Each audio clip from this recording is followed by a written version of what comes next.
Hi, welcome back guys. This is your friend, the Scion Fanfics. Back with amazing fanfiction. This is the series of What if Deku had Ningen Shikkaku Quirk? Now before starting, please give this video a like and subscribe to the channel if you want more videos like this. Now let's get into the fanfic. Shota remembers the first time he'd found him. As with most strays, he found him in an alley.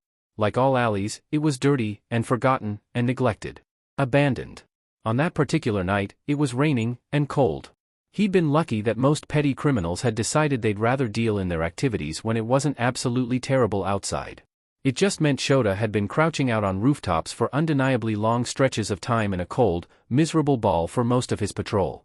If he hadn't though, he would have passed the kid, lying face up in that alley, without noticing.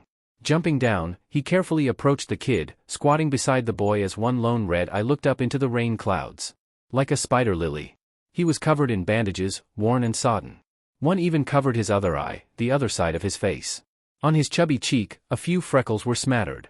His black hair was a mess, drenched and mixing in with the trash on the floor. His skinny arms and legs were spread out around him, as if he were making a snow angel out of the muck of the alley, his clothes drenched. A little late to be out, kid. Shota watched that glazed, dull red eye shift, but slide back up to watching the heavens. Melancholy surrounded the boy, like a thick blanket. Shota could feel it, as the kid barely twitched. I guess. Looking closer, the kid had looked young. At least 6 years old. A few of the bandaged areas seemed darker as he took in every detail, places he'd learn later revealed burns. For the time, Shota had huffed. You can't lay out here in the rain, kid. Why not? There was a dullness to the kid's voice. It made Shota frown. I'm cursed anyway. A disease.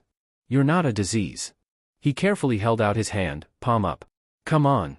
I'll take you somewhere to clean up and get warm. A red eye peered up at his hand, curious yet empty. People who touch me lose their quirks. It's better to stay away. I'm cursed. Shota felt his brow slightly raise. I can do that too. Stop quirks. The red eye locked onto him, a small light buried in it. Activating his quirk, he saw the boy's eye widen as he reached out and pressed his fingers onto his larger palm. They were small, thin, and cold. After a long moment, the boy's eye fell back to neutral, and his hand settled in Shota's. Deeming his demonstration sufficient, he turned off his quirk with a blink, letting his wet hair drop back down as he blinked rapidly. As it dropped, he saw a small blue circle unfurl from their hands, and his eyes widened as it expanded. Blue lights filled the alley, a spectacle of quirk activation, and a light breeze ruffled their hair and clothes. It lasted for only a brief moment, before the boy yanked his hand back, scrambling away from him. I'm not human. I'm no longer human. I'm cursed. I'm cursed, I'm cursed, I'm cursed. Kneeling on his knees, Shota suspended his internal disbelief, focusing on what was more important. The kid. Inside, his mind was racing, as the presence behind his eyes came back. Is that what his quirk felt like to people? Did this kid have a similar quirk to him? After the kid had withdrawn from him, he'd felt the presence return, as if the switch was tripped. A touch-based eraser. If Shota was right, then the kid possibly had one of the rarest quirks in the world, one of the most powerful. So long as he touched someone, he could turn off their quirk. A stronger eraser. Kid, calm down. He winced at the bluntness, but at least he'd gotten the boy's attention before he went further down that spiral. It was a spiral he'd been in himself once or twice growing up. The difference was, his generation still had a fair few without quirks. The newer generations weren't like that, he knew, if the statistics were representational to the population. By now, 95% of people under 50 had a quirk. People relied on their quirks for individuality and validation. He could imagine the cruelty the kid had been through, from the few experiences he'd had himself. A few had labeled him a villain, just because his quirk allowed him to stop another's quirk. He'd even had his fair few of scornful comments, bullies and hateful prejudice from quirkists, all of a similar vein. With the kid's red eye trained on him, he activated his quirk once more, letting it drop after a few seconds as the kid sagged back onto the bricks, relieved. Digging his hand into his belt, he pulled out his eye drops and tilted his head back. Rain fell on his face, not that he cared as he blinked in the saline over his dry eyes, then put the bottle back in his pouch. Dry eyes. His quirk, eyesight, hair. Lasts until, the boy muttered, surprising Shota the first time he'd heard the kid's analytical skills. At the time, Shota had moved closer to the kid, and held out his hand, like before. A red eye studied his hand for a moment, a dim light in them as he'd asked softly. Come on kid. Let's get out of the rain. A small, hesitant hand slid into his. Opening the door to his apartment, Shota didn't even question himself on why he'd come home of all places instead of doing the legal thing and taking the kid down to the station. For all he knew, the kid could be missing. Instead, he led the boy inside the apartment, slipping off his shoes and stepping into the main area. Music was playing from the kitchen, something upbeat but unobtrusive. On the way over, he'd introduced himself and learnt the boy's name. Izuku. No last name. The kid had kept his head down, shuffling beside Shota the whole way. Hisashi was pottering around in the kitchen, the warm lights showing off their small abode as Shota led the young kid over to their living area. "We have 2 cats," Shota stated, eyeing the kid as he shifted from foot to foot. "Yowler and Coffee Bean." Yowler, true to her name, meowed loudly in greeting and hopped up onto the back of their couch, green eyes looking at the boy as her sleek cream tail swayed behind her. "That's Yowler." Shota pointed his thumb at the vocal cat, who bumped her head against the boy's hand to encourage him to pat. He complied, a small ghost of a smile on his blank face as he ran his bandaged palm gently over her head and back. "Coffee Bean'll be in the kitchen. He's a treat fiend," Shota explained, lifting off his capture weapon and hanging it up beside the door. "Shota? That you?" He heard from the kitchen and saw the kid's eyes fall onto the pictures hung up on the walls. Smart kid, he thought, as he affirmed it was him to his husband. He tossed his keys beside Hisashi's vibrant ones in the key bowl, moving over to the kitchen to check on his husband. "Make yourself comfortable. I'll find you something to change into, and some towels." The kid nodded, focusing on Yowler as she purred loudly and butted his hand again to slide her. Stepping into the doorway of the kitchen, he saw his husband turn and smile at him. His blonde hair was down, prescription glasses on his nose and old pajamas covering him. Around his feet, the fat patchwork tabby, Coffee Bean begged for treats as the feline tried squeezing in between Hisashi's long legs. Needless to say, it was a fruitless task. "Welcome back." His husband greeted him, his ruby red eyes lighting up as he looked at him. They soon crinkled as Hisashi scrunched his nose, adding, "Though I love you, you need to shower. I can smell you from here." "Thanks," he dryly replied, before his slight smirk dropped back into its usual frown. "I brought a guest back with me. Hope you don't mind." Hisashi perked up, a grin coming to his face. "A guest? What are they like?" His husband didn't wait, wiping his hands off on a tea towel as he tucked a long strand of flaxen hair behind his ear and tried to spy the kid through the doorway. "It's a kid," Shota said lowly, seeing his husband's brows raise slightly but stay silent. He was lying in an alley, covered in bandages. He continued, seeing Hisashi's face pinch as he took a quick glance to the kid. He seemed content for now, his hand rubbing Yowler's belly as she purred and drooled in pleasure. "He has a quirk," he met those red eyes framed by glass lenses. "He can stop a person's quirk by touch." Hisashi's lips parted in surprise, before schooling itself. "I'll get a bowl ready for the little listener. He's perfectly fine to stay a couple days as well, if he wants to. There's some fresh clothes and towels in the cupboard." Shota sent his husband a look of thanks, holding back from squeezing his hand as he remembers the gunk covering him, and the kid. Stepping back into the living area, he calls out to the kid and gestures him to follow as he leads the way to the bathroom. On the way, he snags some old clothes and a towel. Leading the kid in, he shows him how the shower works, in case he wants one, before leaving the clothes on the toilet seat and closing the door behind him. His own shower is quick, using the ensuite in their bedroom. He towel dries his hair, before tossing it up into a loose bun, old sweatpants and a gray shirt covering him as he steps out of the bathroom. As he does, he sends a glance to the closed bathroom door, before moving back into the living room to wait. It doesn't take too long to see the kid emerge, but when he does, Shota scks in a silent breath as he sees the burns on the kid's skinny arms. Even with the clothes swamping him, his forearms are bare to the world, and very obviously red. The kid keeps his head down, his damp black hair fluffy and curly without the grime and water weighing it down. Masking his shock, he moves over and grabs the first aid kit, wordlessly squatting before the boy and asking if he could treat the burns. It's silent for a moment, before the kid nods and allows him to treat him. He tries to be gentle, only touching when needed, to keep the boy comfortable. As he applies salve and bandages to the kid's arms, he catalogs the damage and the positions. As a hero, they're taught to look at injuries, to determine the reasons behind them. Defensive, self-inflicted, fatal, minor, accidental. Looking at the kid, the burns were mostly first degree, though some appeared to be second degree, the closer it got to his hands. Almost like he had to touch them to make it stop. He made a mental note to call Recovery Girl for advice on treating burns. He doubted her quirk would be able to heal the kid, considering his quirk nullified quirks by touch. He could always try shutting off the boy's quirk while Recovery Girl used hers on the kid. It was something to think about for tomorrow, when he could contact Shuzenji. Tying off the ends, he packs up the first aid kit and stows it back on the shelf, just as his husband walks in with bowls of food ready. He sets the bowls on the table, shooting a grin to the kid as he cheerily greets him, as if the bandages weren't a big deal. He'll learn later that Hisashi had watched him treat the kid's burns from the kitchen, and that the reason they had to use the nice chopsticks was because Hisashi had snapped a pair of the cheap ones they normally used. "Hey little listener, I'm Yamada Hisashi. I made some food if you'd like some." A spark lit up in the kid's red eyes as he zeroed in on his husband, before his eyes widened. "You're present Mike." His husband choked, before the kid turned to him. "You're married to present Mike." He slightly smirked, quirked his lips as he nodded to the kid, catching on quickly that the kid was smart. It was a good trait to have, in whatever he wanted to do when he was older. "I am." They lead him to the table, sitting down with him as they all ate. After the first initial moments, Hisashi easily gets the boy talking. Mostly about Hisashi's hero work and quirk, but it gets the boy to talk between the long explanations from Hisashi, which is the important thing. The chatter is nice, Shota thinks, as he keeps quiet and eats, content to listen. By the time they're finished, the kid's eyes are drooping, and his head is teetering between up and bowed. The Gyudon had filled their stomachs, along with the miso soup, the beef slices delicious over the rice. They'd find out that the kid had eaten bland foods, made to keep him alive than to be tasty. Hisashi smiled at the kid, before asking the kid if he wanted to sleep in their spare room. As Hisashi led the kid away, and got him settled in, Shota had pulled out his phone, firing off a text to Tsukachi. Simple and to the point, he simply asked the detective for a favor to investigate a possible case. Knowing Tsukachi well, he wasn't surprised to receive a text almost immediately, telling him he'd stop by in the morning if it was convenient. Both of them had terrible schedules, rarely sleeping and running on coffee most of the time.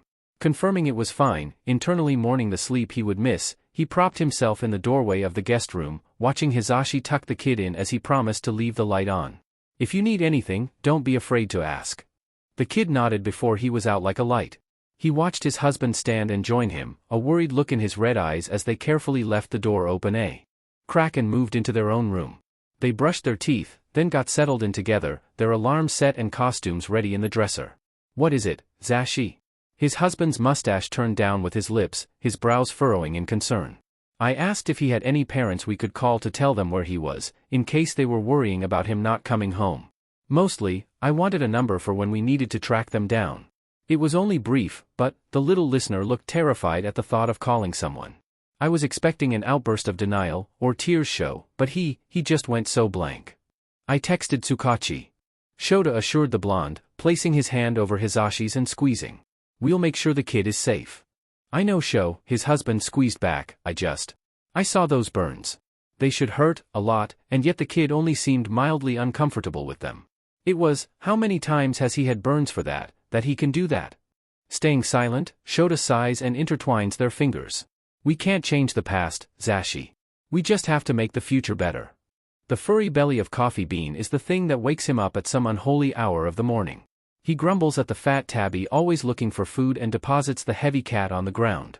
Before he can flop back onto his pillow and sleep, he hears shuffling in the lounge. Almost immediately, he remembers the boy from the alley, the kid he'd brought home. His bones pop in a way that should be slightly concerning, considering he's only in his early 20s as he gets up to investigate, using his trained stealth to move through the hallways to the main apartment space. As he gets there, he sees the kid, nursing a glass of water as he huddles on the couch. He dragged the comforter with him, Yowler curling up with her new favorite human it seemed, the sleek Arabian Mao purring loudly. Making some noise so as not to startle the kid, he moves over to the coffee machine and gets it started, fixing his hair back into a bun as he looks over at the kid. "Anything you'd like for breakfast, kid?" The kid's red eyes watch him for a moment, before he utters, "I don't mind." Shota nods, accepting that answer for now as he starts reheating the miso soup and getting the rice cooker on. Usually, he'd slurp a jelly pouch and go, but figured the kid needed proper food. Coffee Bean lumbers in, already stationed at his bowl as Shota bends down and cleans it, outing fresh cat food in it for the greedy feline. Like a man starved, Coffee Bean attacks the bowl like his life depends on it. It's gone in moments, and Shota can't help but grumble, "You better not chuck that up in some dark corner, you glutton." By the time he's plating up the dishes, Hisashi is up and about, changed and ready for the day. Coffee Bean had sauntered into the lounge, settling in his spot, under the coffee table, throwing a curious glance to the kid as he got settled. As he puts everyone's breakfast down on the dining table, he gets a quick peck on the cheek from his husband as he sits down. Hisashi, ever the social half of their marriage, gets the kid to talk about quirks again. It seemed to be the only thing that got him talking, Shota observed, as he finished off his food and nursed his coffee. He needed the bitter, black beverage to function, especially this early in the morning. Before long, Hisashi was making his way to work, his hand reaching over to ruffle the boy's hair before the boy's step back stopped him.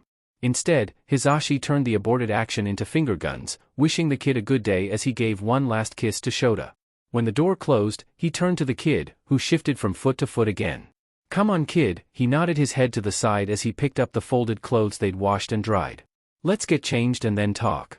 It doesn't take long for either of them to change and return to the living area. By now, Coffee Bean had plodded off somewhere else, probably to relish in his most recent meal before he gets hungry again and begs for treats. Now clean, Shota finds the formal-looking wear strange on the young boy. He'd changed his bandages, sending that message to Shuzenji after he'd done it before sending the kid off to change.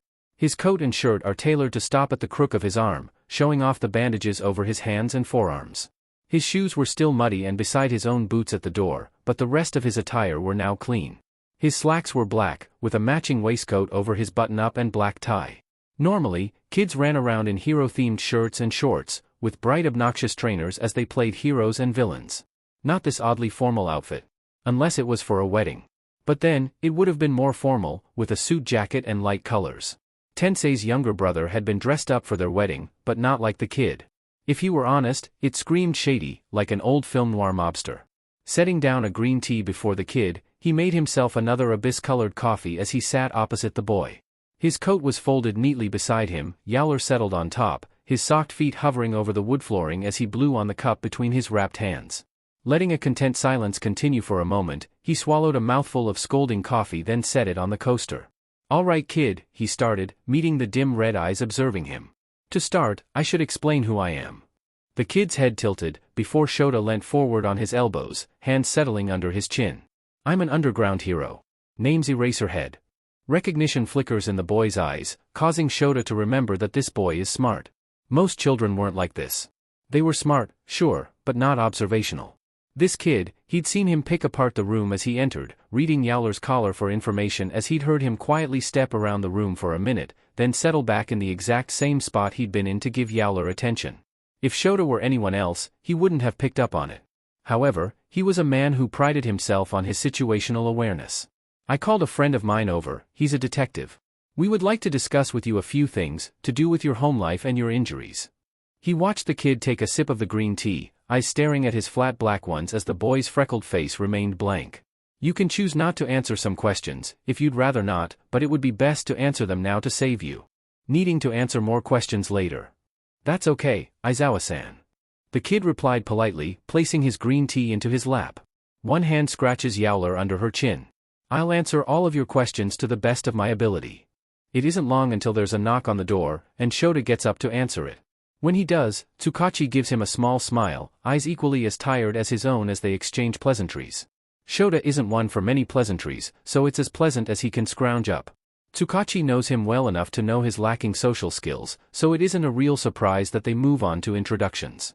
Shota sits on one side of the couch, as Tsukachi takes up the other side, greeting the kid with a smile as he holds out his hand over the coffee table.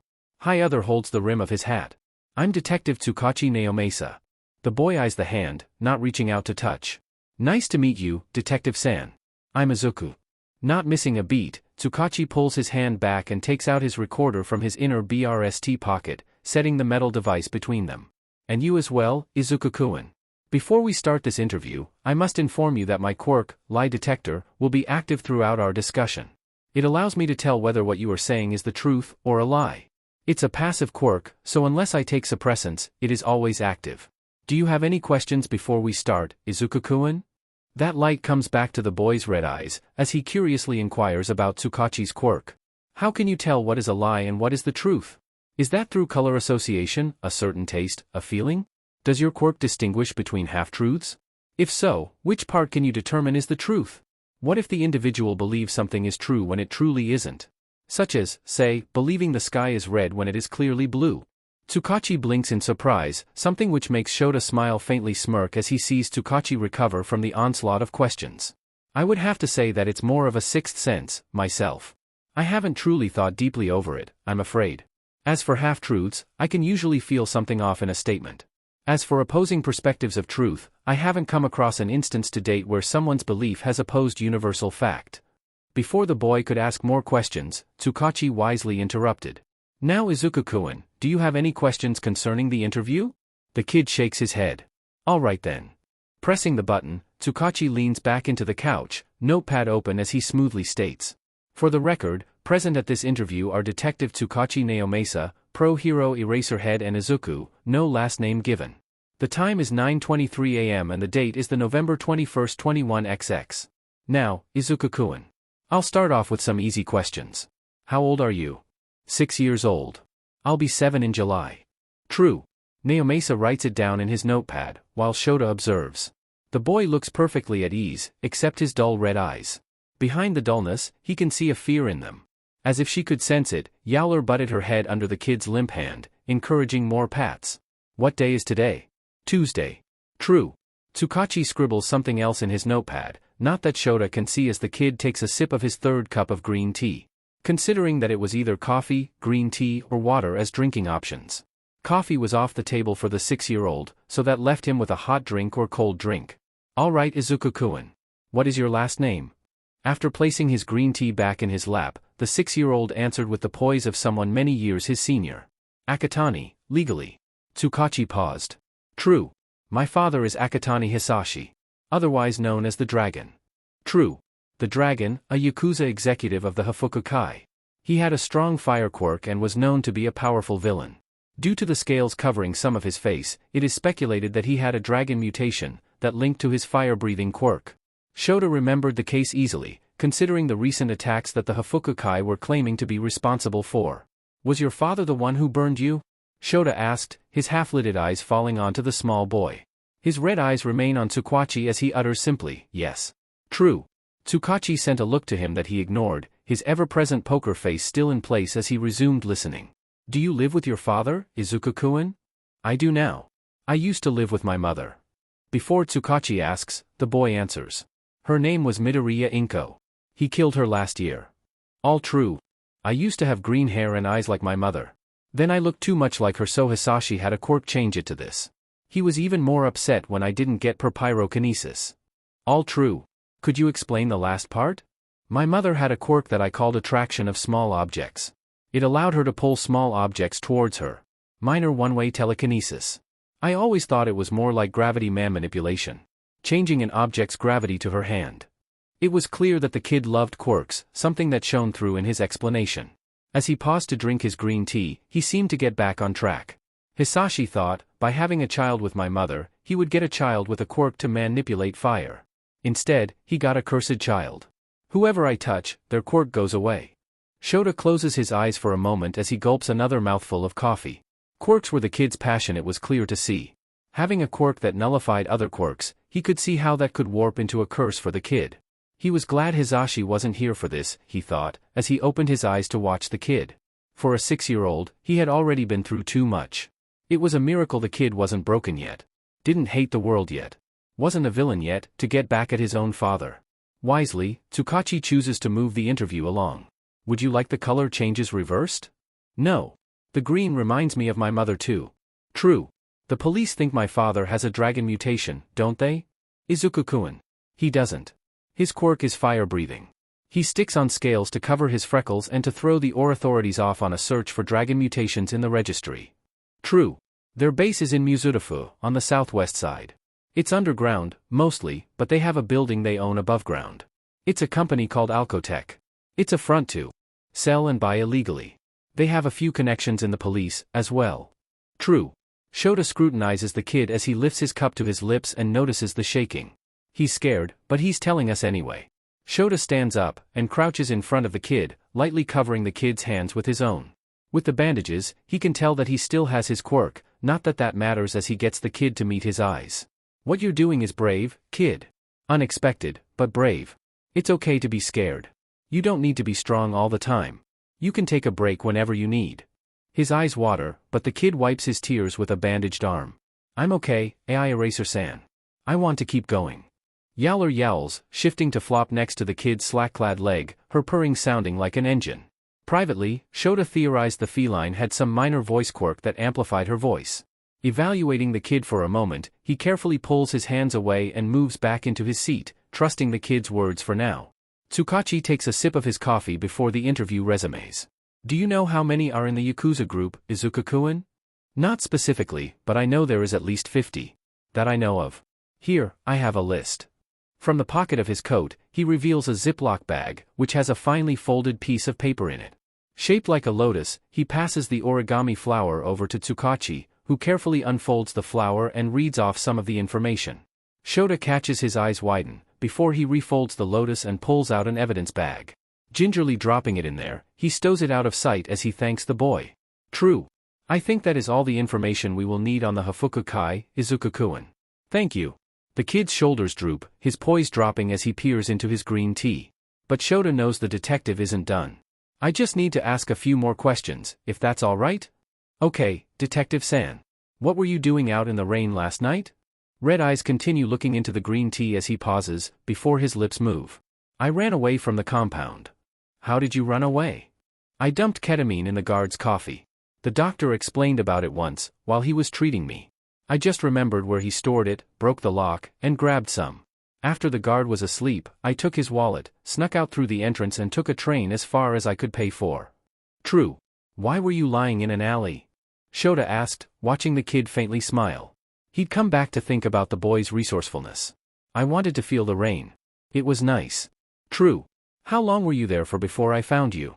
I'm not sure. I think it was after dinner though. I ate before running away. True. Tsukachi shut his notepad and slipped it back into his coat. All right, Izuku-kun. That will conclude our interview for now. If we need any more information, we will contact you regarding seeking another interview. Saying this, I believe the information provided today is sufficient to allow us to investigate Alcotech, corruption in the police force, Akatani Hisashi, and the ongoing Hafuku Kai case. Thank you for your time, Izuku-kun. He reaches forward as the kid politely replies in kind to Tsukachi, who stops the recording device and stores that away in one of his trench coat's pockets. Not before writing something on the recording with his pen. So, what will happen to me now? The kid asks, as Tsukachi finishes off his coffee. The kid's wrapped fingers clutch his cup tightly, the only sign of his nervousness. The other worries in Yowler's fur, rubbing her exposed belly as she stretches out. Shota himself already knows what he will be doing regarding protecting the kid. As the detective sends him a look, Shota sets his empty coffee cup on the coaster, crossing his arms. In Article 24 of the OCC, it states that the purpose of this provision is to protect witnesses in criminal cases from potential retaliation or intimidation. These measures can include physical protection such as relocation and allowing witnesses to testify in a manner that ensures the safety of the witnesses. The provision. Shota decides to interrupt the kid's worrying mind. Witness protection, kid. Tsukachi nods as the kid stares at him, his red eyes wide and shocked. It would ensure your safety, while we work to capture and trial the Hafuku Kai and your father. Tsukachi stands, and bows to the kid, who seems stuck on the idea of witness protection. Please accept my thanks in providing concrete evidence against the Hafuku Kai, Izuku-kun. I hate to admit this, but we have been having trouble pinning evidence on any of the members of the Yakuza group. With your knowledge, we have something we can use to get our foot in the door. Thank you, Izuku-kun. You're a hero. Aye, okay, Detective-san. The kid seems to buffer for a moment, and Shota hides a smile smirk as he stretches his stiff arms over his head. I'll send the paperwork over to you later, Detective. Tsukachi smiles at him, a knowing twinkle in his eye as he puts on his hat. I'll start the process when they're sent over. For security, the only police officer who will be able to know where Izuku-kun is and who he's with will be me. For now, I'll start looking into Izuku-kun's list as a head start. Leading Tsukachi out, they exchange goodbyes briefly, before Shota is just left with the shell-shocked kid. Shrugging on a coat, he looks over at the kid for a moment, before calling out to him. Hey kid, want to come shopping with me? You need more clothes. Red eyes stare at him for a moment, in slight disbelief, before the kid lands on his feet, and puts his empty cup in the sink. Aizawa-san, won't I be leaving to go into witness protection? Leaving? Shota slides his eyes to watch the kid's expression as he hides his smirk behind his capture scarf. Witness protection started last night, kid. He doesn't laugh when the kid trips over from the shock. An indisputable fact about Shota is that he hates large crowds. He hates the noise, the people, having strangers so close to him that all they needed was to a knife stuck out to stab him. It'd be hard to find the culprit, with so many people around him. It's why he enjoyed his work as an underground hero. Not only was he more effective as an unknown, but he didn't have to interact with the populace like his husband did. Then again, Hisashi was a DJ. He enjoyed speaking with people, learning about them. Speaking of, he should have consulted the blonde before agreeing to house and protect the kid. His husband would have agreed in a heartbeat, of course, but it was only right to give him a say before going ahead with it. Slouched in his seat, he hides his face into his capture scarf as he waits on the bench for the kid to change. He whips out his phone and sends a quick message to his husband. Knowing his husband, it'll be a short while for him to reply. He reads over Shuzenji's message, fires one back with a time and confirmation, before the sound of the curtain being pulled back lifts his focus away from his screen. How is it, Aizawa-san? White socks cover his feet, camel teddy trousers covering his legs and a matching hoodie covering his top half. A pair of bunny ears droop from his hood, his bandaged hands stuffed into the pouch at the front. They were a set of lounge where the kid had taken a shine to, so much so that without a word, Shota swiped a few different sizes for the kid to try on, adding it to the pile they had accumulated over their visit to the shop. Luckily, seeing as it was a Tuesday morning, not many people were out and about shopping. Blissfully, it made it quiet and emptier than he'd envisioned halfway through the car ride there. Looks good, kid, he stated, before holding out the last outfit they'd picked out. Why don't you try these on? Gingerly, the kid took the folded pile and pulled the curtain closed again. Like most kids, the boy had taken to some of the hero merch, but surprisingly hadn't jumped for it like he'd been expecting. In general, kids nowadays were obsessed with heroes, especially the number one, All Might. The kid had browsed the store, even picking some stuff up, but in the end, he'd mostly gotten Present Mike merch and a few other heroes. He'd been more excited about the notebooks Shota had picked up, if he was being honest. Not that he minded too much. If the boy was staying with them for a while, at least he wouldn't have to compete with toys for some couch space. As the curtain was opened again, Shota nodded to the kid in approval and swayed his head to the left for the kid to join him, pushing the cart forward. The kid had on a pair of gray sweats, with a dark blue shirt on. A pair of trainers covered his feet, and a fur-collared coat was thrown over everything. At the checkout, the store assistant had been a chatty type, something that Shota wasn't. Even with his short answers, it seemed the preppy young woman wasn't deterred. She sliced off the tags from the clothes the boy was wearing, using her sharp nails as she went back to scanning their items. With one display of her quirk, metal nails, she had managed to grip the kid's attention, at least. It was a relief for him, as he let the kid dazzle the lady with his questions while he silently took their bags and took out his wallet. If he noticed the extroverted assistant sink into her seat in shock after a bombardment of questions from the kid, he didn't take pleasure from it. Aizawa-san? He looked down at the kid, who had his bandaged hand tightly gripped on Shota's jacket trim. Why did you get me so many clothes? He blinked carefully. Normally, it was Hisashi who went overboard in the shopping department. He didn't think he'd gotten too many clothes for the kid, seeing as it could be years before the Hafukukai were rounded up and jailed. It was only logical to get the boy his clothes now than to have to come back here again. Besides, all Shota could think about was the well-tailored suit the boy had worn before. He couldn't just wash and wear them or borrow his and Hisashi's old clothes the whole time. He could afford it on his average income. It wasn't like he spent his money like this often, only really using it to buy his life supply of jelly pouches and coffee, along with feeding coffee beans' food addiction. He should really put that cat on a diet, he thought briefly before his eyes slid back to the big red one staring up at him. You could be with us for a while, kid. Shota weaved them through the shopping center with ease.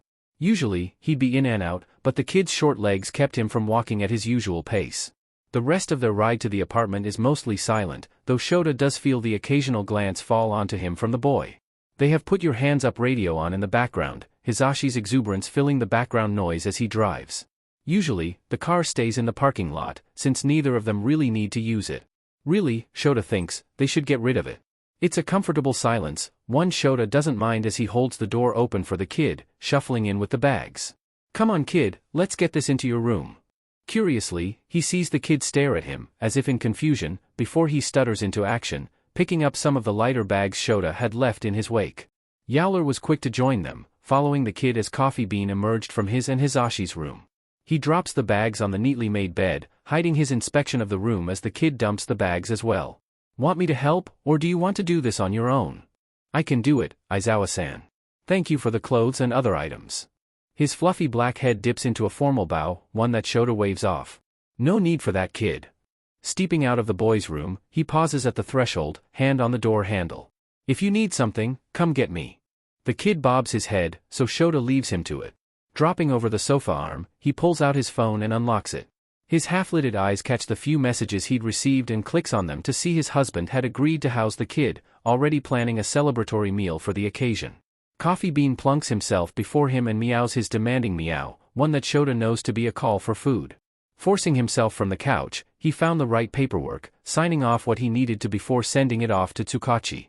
Looking at Coffee Bean, he sighs but gives a small treat to appease the cat for now. Coffee Bean scoffs it down in a second, eyes demanding more. He just reseals the packet and puts it in the cat box. A quick glance to the time, he flops back onto the couch and closes his eyes, figuring that it'd be a good time for a nap. A creak makes his eyes slide half open, falling onto the kid caught short. He shifts from foot to foot, a nervous habit he was finding, so Shota suppressed a sigh and sat up. What is it, kid? I need something to stick a few posters up, please. Moving to the kitchen, Shota passes a sulking Coffee Bean and rifles. In the knick-knack drawer, finally finding the double-sided tape they had. With it in hand, he passed it over to the boy, following him into the kid's room to help get the posters up straight. With the few personal touches, the space already felt much more lived in than Shota remembered. Apart from the occasional friend crashing in the bed for the night, the place was mostly collecting dust. A few soft toys were assembled on the end of the bed, with the dresser filled neatly with the kids' new clothes. Yowler had settled in the middle of the kids' soft toys, curled up and purring like a sleeping dragon guarding their hoard from old folktales. Hung up on the back of the door, Shota spied the kids' coats, and the old shoe rack Hisashi had forced them to keep, being used so stow away the kids' few games and hard toys. Shota joined the kid, who stood up on the bed to reach where he wanted the poster to be. He recognized it as the Wild Pussycats, all the members posed in their well-known introductory poses. Holding the poster up, he instructed the kid to tape the corners, watching the kid rip the tape up with his teeth. As instructed, the kid reached up and stuck it on the back of the poster, pressing it on for good measure before picking off the film covering the other side of the tape. Carefully, the kid flattened the poster onto the wall, where it stayed fixed. The process reminded him of his own time as a kid, not that he dwelled on it for long as he helped stick up the kid's other poster. This one was of the number 1, All Might, with his beaming smile and the words of his alma mater's motto styled under the hero. Luckily, it was a small poster, just over the old desk Hisashi had brought from home when they moved in together. The kids' notebooks were neatly lined up on one side of the old wooden desk, with a few of his and Hisashi's old books and desk lamp on the surface. Once done, Shota looked over at the kid, who was just folding up some of the last few clothes that had still been in the bag. Take a break, kid. Let's have a quick lunch. Or, a late lunch, if his glance to the stove clock was right. That meant it wouldn't be long until Shuzenji arrived to treat the kid of his burns. The kid sat in his seat at the table, watching Shota as he prepared some sandwiches for them. He'd remind himself to buy groceries tomorrow or see if Hisashi could get some on his way home. Knowing his husband, he probably would be anyway. Finishing his sandwich, he picked up the boy's empty plate and washed them quickly, running his hands under the water to rid of the soap suds.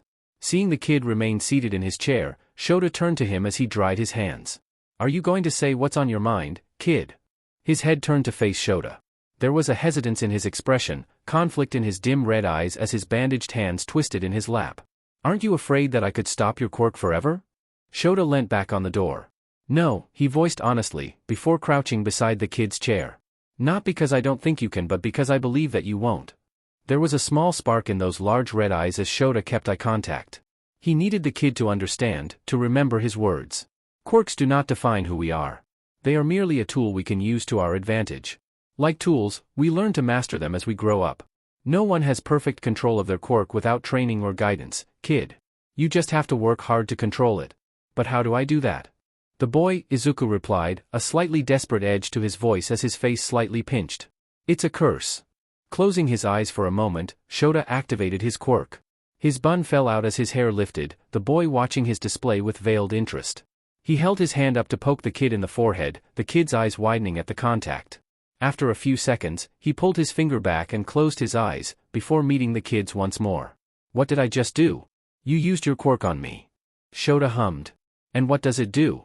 Stops quirks. The kid draws his brows together, confusion in his voice as Shota nods. It only works on quirks. So is my quirk a curse, kid? No.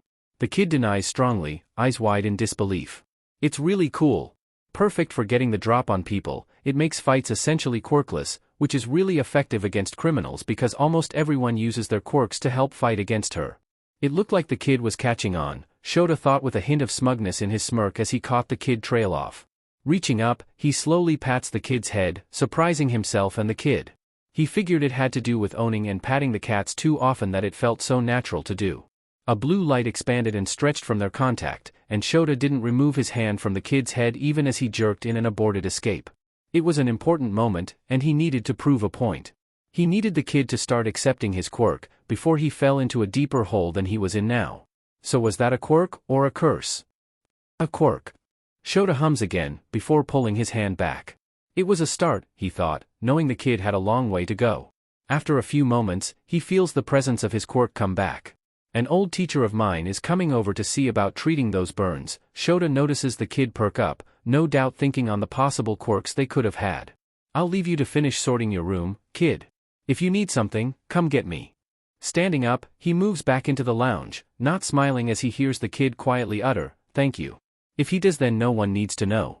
A knock on the door prompts Shota to rise from the couch and crack his bones in a stretch while padding over to the door. When he opens it, he isn't surprised to see Shuzenji there. Dressed in civilian clothes, a shawl and dress, Shota still feels like he did back in UA when she'd heal him after hero training, as she assesses him. It's a nostalgic feeling, one that brings up memories of mastering his capture weapon, of meeting Hisashi, and Tensei, and Namiri. Of how he earned his place on the hero course, how he trained, he tried not to think about that. You need to sleep more, dear. Sleeping is the body's natural way to heal, after all. Now, lead me to the patient. He grunts out a polite greeting to Recovery Girl, who he lets pass through the doorway, her walking stick tapping on the wood. Thank you for agreeing to come. She waves him off as she walks into their small living area, placing her bag on the coffee table as he goes to fetch the kid. He doesn't get far, before the boy pokes himself out of the hallway, and his dim red eyes land on the veteran hero. He's still dressed in the same clothes he'd changed into at the clothing store, with one of his new notebooks with him. HAF 1 is what is written on the front, something that Shota puts into the back of his mind for later. When the kid recognizes the hero, a spark lights up. Your Recovery Girl. Shuzenji takes in the kid's appearance, her beady eyes giving nothing away as she throws Shota a glance. It was the same glance Hisashi had given him, and he figured he would be answering questions later for it. I'm surprised the newer generations remember me, dearie. The kid quietly joins him and Shuzenji, the notebook in his one hand and a pencil in the other. Shota already knows the kid'll be asking questions about her quirk, heal.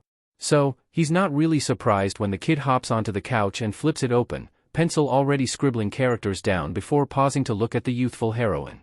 Your quirk has to do with healing a person's body after injury. How does it work, Recovery Girl-san? Shuzenji takes it in stride as she nears the boy with gloves on. Assembled on the coffee table are a few medical supplies, but also a camera to record the injuries. He knows a few of the supplies himself, being taught in first aid and having been injured multiple times in his line of work. No need to call me that, you can call me Dr. Shuzenji. And I will show you in a moment my quirk, dear. I just need to ask you a few questions and examine your injuries. The kid nods to Shuzenji, who asks the kid simple questions, writing it down in her folder. His full name, Akatani Izuku, his date of birth, July 15th, his blood type, B, etc., then his recent injuries. Just burns on my arms from my father, Dr. Shuzenji. Shuzenji merely writes it down, as Shota had briefly informed her of how he'd gotten the burns over text. Okay dear, I'll just take a thorough look at your burns. Now hold your left arm out for me. The kid complies after his eyes had caught Shuzenji's gloved hands, something Shota noticed but neglected from voicing. Settling his notebook beside him, Shuzenji works off the bandages on the kid's fingers, working up the arm to just above the elbow. She scrutinizes the burns, turning the boy's arm left and right to fully see the damage, before lifting her camera. I'll need to take some pictures of these injuries to document them, dearie. Will that be all right? Okay, Dr. Shuzenji. In times like these, Shota has to remind himself that the kid is just 6 years old. He acted older than his years, but he was still a kid. Picking the camera up, Shuzenji instructed the kid to position his arms, before asking. How long ago did you receive these burns, dear? A couple days ago. The doctor at the compound wrapped them afterwards. The heroine then tells the kid to hold up his arms like a robot. Shuzenji takes more photos of the injuries, pausing to write down some notes in a folder. Did the doctor give you any tablets to relieve the pain? He gave me some ibuprofen. Shuzenji places the camera down, writing information down in her folder, and Shota prepares himself. He had already explained to Shuzenji the nature of the kid's quirk, so all that was left was to try a theory out and see if it works. Alright dearie. My quirk is heal. It allows me to speed up the body's natural healing process to heal injuries. To do this, I simply need to kiss it better. Kiss it? Dr. Shuzenji, my Q quirk stops quirks if I touch them. Shota steps in then. That's why I'm here kid. We want to try something. The kid looks at him, his big red eyes on his flat black ones, his head slightly tilted in curiosity. I'm going to cancel your quirk, so that Shuzenji can use hers to try healing your burns. Red eyes widen in realization, and Shota sees Shuzenji give the signal to go. Activating his quirk, he stares down the kid, his periphery catching Shuzenji's lips extending to kiss the boy's cheek. A green glow emits from the red, burnt skin, one that Shota puts into the back of his mind as he keeps his eyes open. The boy, Izuku, looks down in wonder as the burns turn lighter, then pink, and finally pale as the skin repairs itself back to new. In the places of second-degree burns though, there is some light scar tissue. As the green glow fades, Shota closes his eyes, keeping them closed for a moment, before half opening them. Here, have some gummies dearie. It'll help recover some of your stamina. It's not a replacement for a warm meal and a good rest, but it'll do in the meantime. Shuzenji places a few gummies in the kid's hands, the boy noticeably tired as his head droops and a yawn escapes his mouth. The youthful heroine then rewraps the kid's other arm, her small expert hand securing the bandages efficiently as she ties it off at the top. Shuzenji then turns to Shota, pulling out a prescription book from her bag and writing something down. I'm prescribing Izuku some scar cream to smooth over the scar tissue. I'll visit again next week to heal his left arm, since he doesn't have enough stamina for both, but in the meantime, make sure he has plenty of rest. Replace his bandages once in the morning and try to keep the bandages dry and intact. If they get wet, then remove the bandages, gently pat the arm dry with a clean towel, then apply cream and rebandage. If he gets any symptoms, like dizziness, weakness, clammy skin, a high temperature or you see an infection coming from the burns, call me. Shota agrees, taking the offered prescription sheet and thanks Shuzenji as he leads her out of the house. She slightly admonishes him again for his lack of sleep, telling him to get more of it, before she states. You know, if I didn't know different, I would say the boy was your son. He's not. But Shota can't deny the similarities. The black hair, red eyes, the erasing quirks. If he ever did have a child, he would imagine them to be like the kid. Maybe that's why he wants to help the kid so much, he muses. Hisashi and him had discussed kids in their relationship and had even looked to adoption at one point. Shota was reluctant to take on a kid though. Not because he didn't want one, but because of the potential of dying in their line of work. Something they knew all too well. It turned out that they hadn't found any child that felt right with them. So, they'd stopped looking.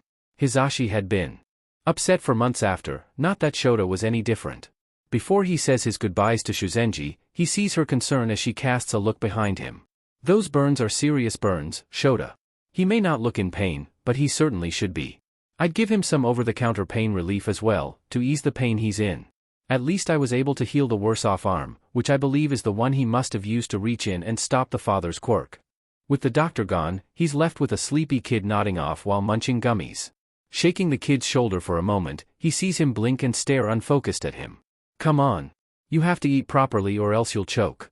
Audibly, he hears the kid swallow all the chewed gummies at once, before the kid slumps over onto Shota. With a sigh, he picks up the kid carefully, moving back into Izuku's room to tuck him into the bed. It takes a few moments, but eventually, Shota has the kid tucked in the bed and the curtains closed.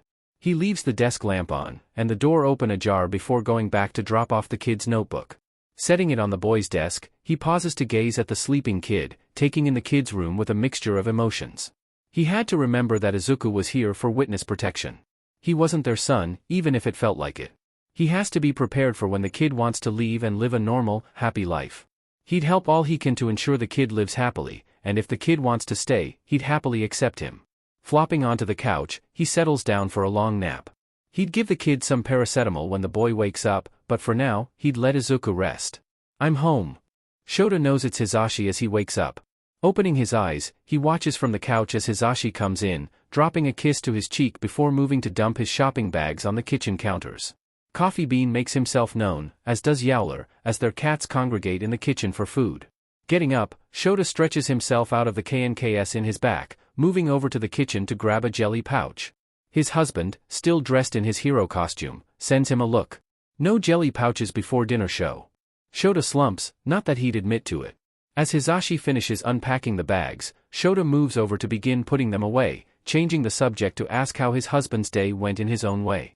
Hisashi grinned, telling him exuberantly how it went, even with Shota's occasional deadpan comment. He feels the kid stare, and simply turns, holding out a packet of noodles, asking, "Hey kid, could you put this in the cupboard for me?" Izuku steps over the threshold, into the kitchen, gingerly grabbing the packet and going to the pointed cupboard. The kid is practically staring a hole into his husband's hero costume, eyes resting on the directional speaker around his neck with an assessing gaze. Shota remembers it from the lingering gaze the kid had this morning, and the kid's questions about his husband's quirk. Hisashi is quick to greet him with a smile, red eyes hidden behind his orange glasses, soon asking excitedly, "I heard Shota took you shopping today. How'd it go, little listener? Get anything you like?" "Aizawa-san got me clothes, and some other things. I like my notebooks a lot." Hisashi easily asked him questions, getting the kid talking. "A notebook, huh? Shota was partially jealous of how his husband effortlessly spoke with the kid, never missing a beat to talk. "What about hero merch? Oh, did you get any of mine?"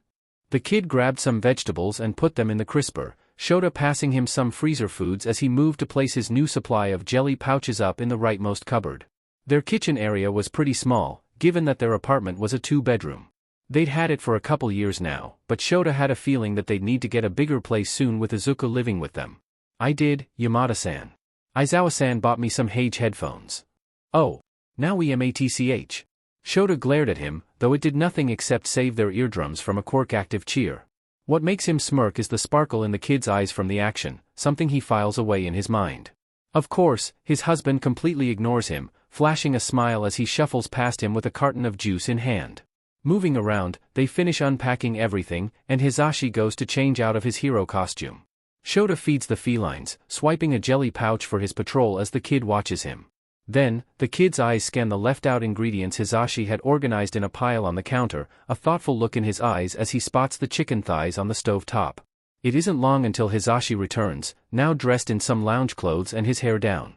"Are you making carriage?" His husband's cherry-red eyes blow wide behind his glasses. "I am, little listener." The blonde then perks up in a way Shota's familiar with, knowing his husband had just gotten an idea. "Want to help me make it?" Izuku's dim red eyes briefly widened, then fell back to normal before he nodded. His husband clapped in his joy, "Great. Then let's get started," coming from his lips as Shota was booted out the kitchen to give the pair room in their small kitchen. It gives him time to prepare for his patrol tonight, so he easily steps out of the small space and moves into their bedroom. Part of him thought about taking some days off to let the kid get accustomed to living with them, but the other part, the louder one, wanted to start on the dragon case as soon as possible. Luckily, it seemed the kid got along with Hisashi just fine, if the chatter he could hear from the kitchen was any indication. Regardless, he'd let the kid choose whether or not he was fine to be alone with his husband. He had enough holiday accumulated to take a couple days off, after all. Silently stepping through the house, Shota stops at the opposite side of the living area as he sees Hisashi and Izuku in the kitchen. The kid has his hand covered in potato starch and flour, the bandaged one still clean. There was a bit on both Izuku's and his husband's clothes as the boy stands on a chair beside his husband. Music is being played, while Hisashi mans the stove, grinning at the kid as he says something. Hisashi says something back, a twinkle in his eyes as the kid agrees. Coffee Bean meows from the dining chair he'd settled on, with Yowler grooming herself on the edge of the couch, with full view into the kitchen, giving the feline a small scratch. Under the jaw, he settles on watching them a little as the red-eyed pair work on the carriage. Honestly, Shota shouldn't be surprised that his husband would pick to make deep-fried chicken as a celebratory dinner. What he was surprised on was the fact the kid knew how his husband was planning to make it from just the ingredients.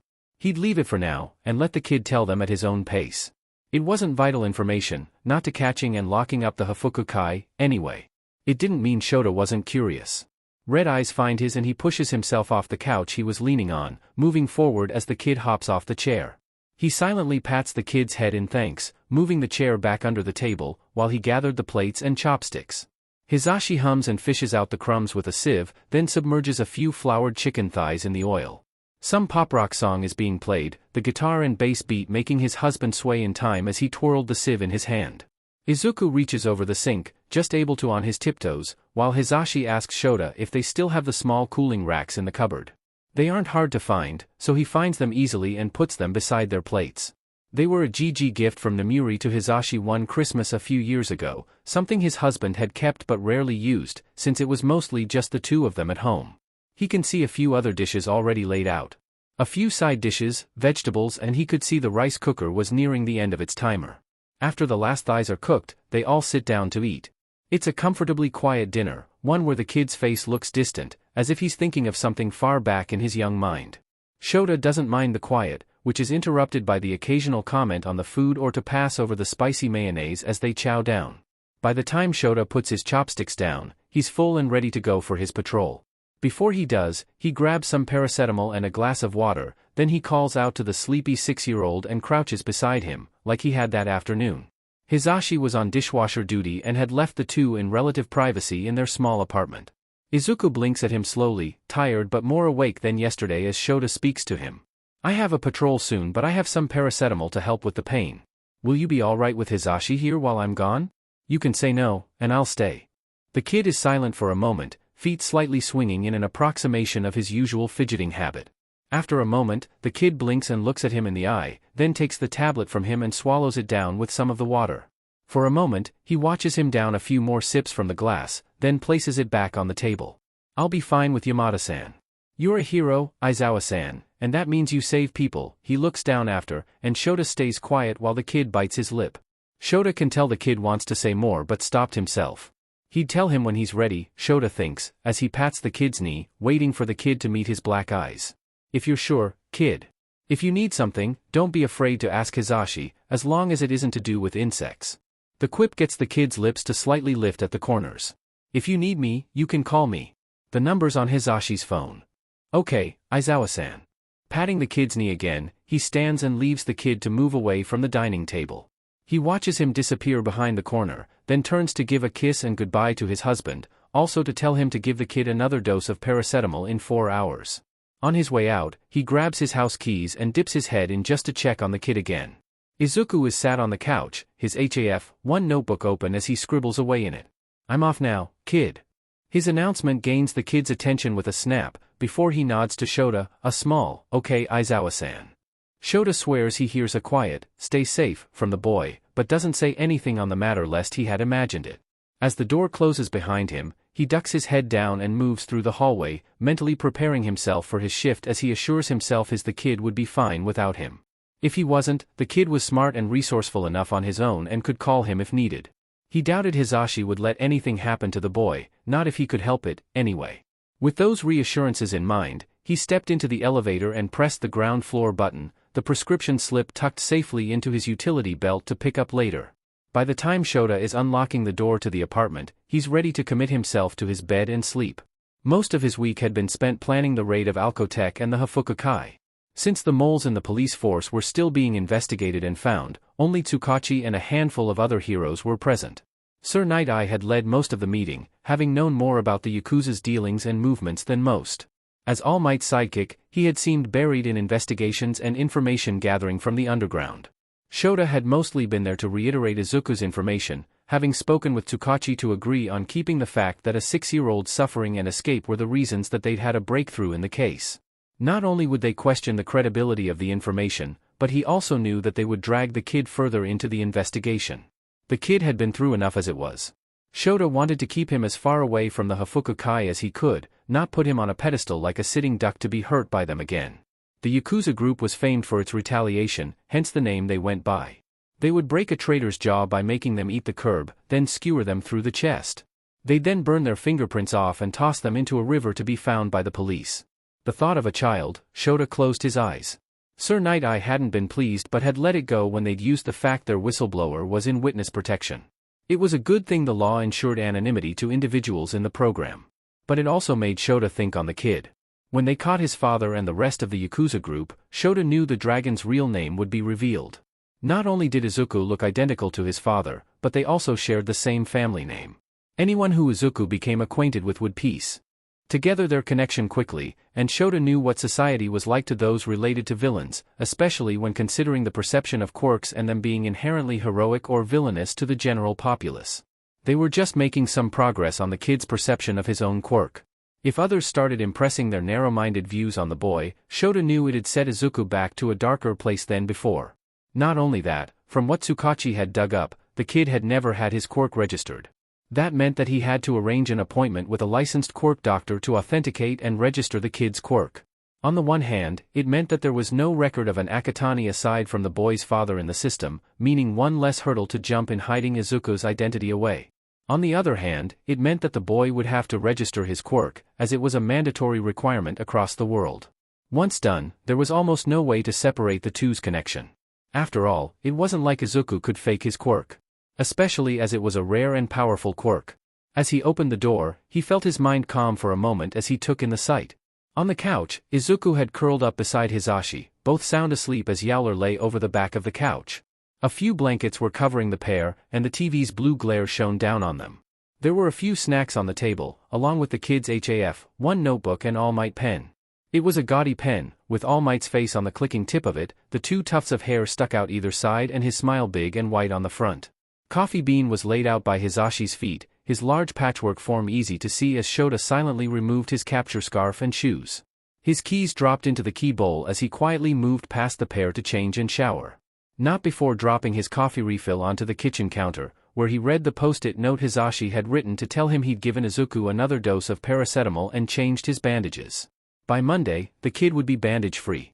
As he pads over to slurp another jelly pouch before crashing for the night, he sees Izuku shift under the blankets and his eyes blink blearily open. His hands reach up and rub at his sleepy red eyes, before they meet flat black ones. "You're back," a kitten-like yawn escapes him, making Shota's name come out as Zawa-san rather than Aizawa-san. It wasn't cute. Dipping his head in acknowledgement, he watches the kid carefully extricate himself from the couch and join him in the kitchen. As he does, Hisashi moves over to curl his arm around a couch pillow, then settle back into his light snoring. The kid makes sure to grab his HAF, one notebook and the loud yellow, red, and blue pen.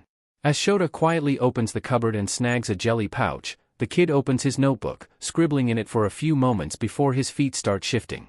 A yawn escapes his mouth every few moments, and Shota knows that he should be putting the kid to bed, but he prompts him anyway.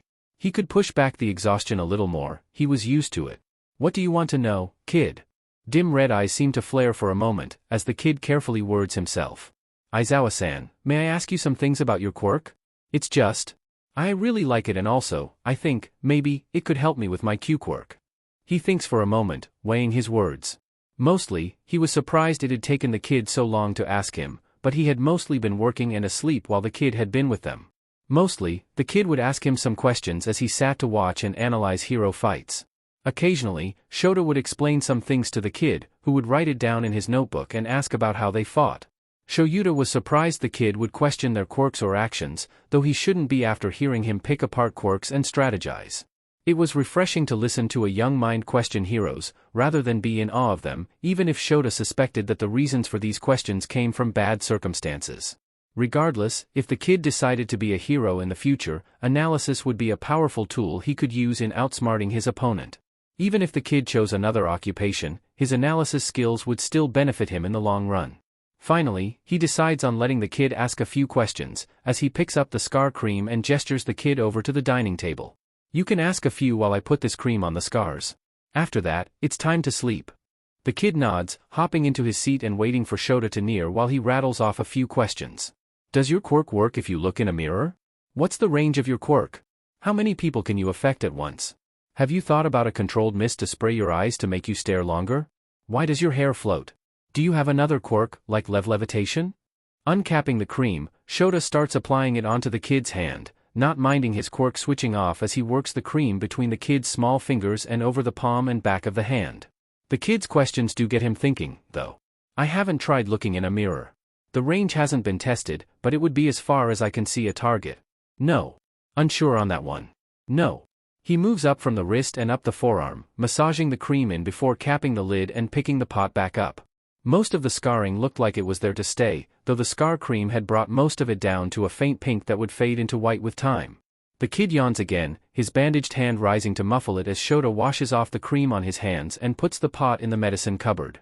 Looking at the time, he takes out another dose of paracetamol for the kid, handing it over with a glass of water as he leads the kid to bed and tucks him in. As he steps away, he puts on the desk lamp. "Zawa-san," Izuku yawns, droopy eyes on him as he pauses and grunts to show he's listening. But the kid is already out, sleeping peacefully. Sighing, he ruffles the kid's hair and leaves the door ajar. He grabs a pillow and puts it under Hisashi's head, bringing up the blankets for him before kissing him on the cheek and going into their bedroom to crash in their bed. He'd have to think about what action to take in the morning, maybe discuss some options with Hisashi to see what they could do. The next morning, Shota finds himself roused by his husband giving him a good morning kiss, and fingers moving some of his hair off his face. He grunts out a morning to his husband, sniffing out the cup of coffee he'd been brought and chugging it down. His husband moved back out of their room, telling him that they were making pancakes for breakfast and that Shota would lose out if he didn't get his butt up. So, with effort, he popped his bones and got out of bed. Izuku was standing on a chair, watching Hisashi flip the cat-shaped pancakes with a toss in the air, dim eyes slightly twinkling as Hisashi showed off a little. The radio was playing some upbeat pop song, with a loud bass and brass instruments accompanying the vocal artist. HAF 1, for the moment, laid closed on the dining table, present mic pen neatly placed on top of it as Shota sits in his seat. He ruffles the kid's hair on the way past, noticing Hisashi's glance. Before he slumps into the wooden chair, he sets the coffee maker going. One coffee wouldn't keep him alert this early in the morning. However, as he gets up to retrieve his caffeine shot of wakefulness, he sees the time and turns to give Hisashi a look. Cherry red eyes meet his, the kid having moved to get orange juice from the fridge, and mouths to him, "I took the day off." No wonder his husband had decided to cook breakfast, Shota thought, as the kid settled down in his seat while Hisashi plated up the cat-shaped pancakes. And the Yowler-shaped pancake for the little helper. "Thank you, Zashi-san." First name basis?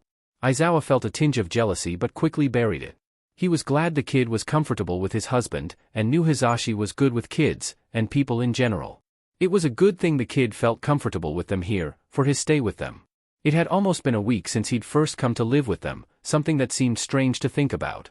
Shota felt like it had been longer, after having the kid around the house. They hadn't taken the kid out yet, mostly to ensure his protection but partly due to the fact that Shota wanted to avoid going out and being around people as much as possible. Of course, his husband wasn't like that. "Okay, Izuku. Why don't you go and get changed? We can go out to the park." The kid sits up, swinging himself from his chair to go down the hallway. Shota sends a look to the blonde as he collects the plates to wash up. The little listener has been stuck inside a compound for a year, If he's just stuck in here forever, then what makes it different to where he was before? He's still trapped. He needs to experience things a kid normally experiences. Like playing outside, meeting other kids, seeing what life can be like. We're supposed to be protecting him. Hisashi's eyes glittered. If they attack us first, that means we don't have to hunt them down. Shota sighed, but conceded.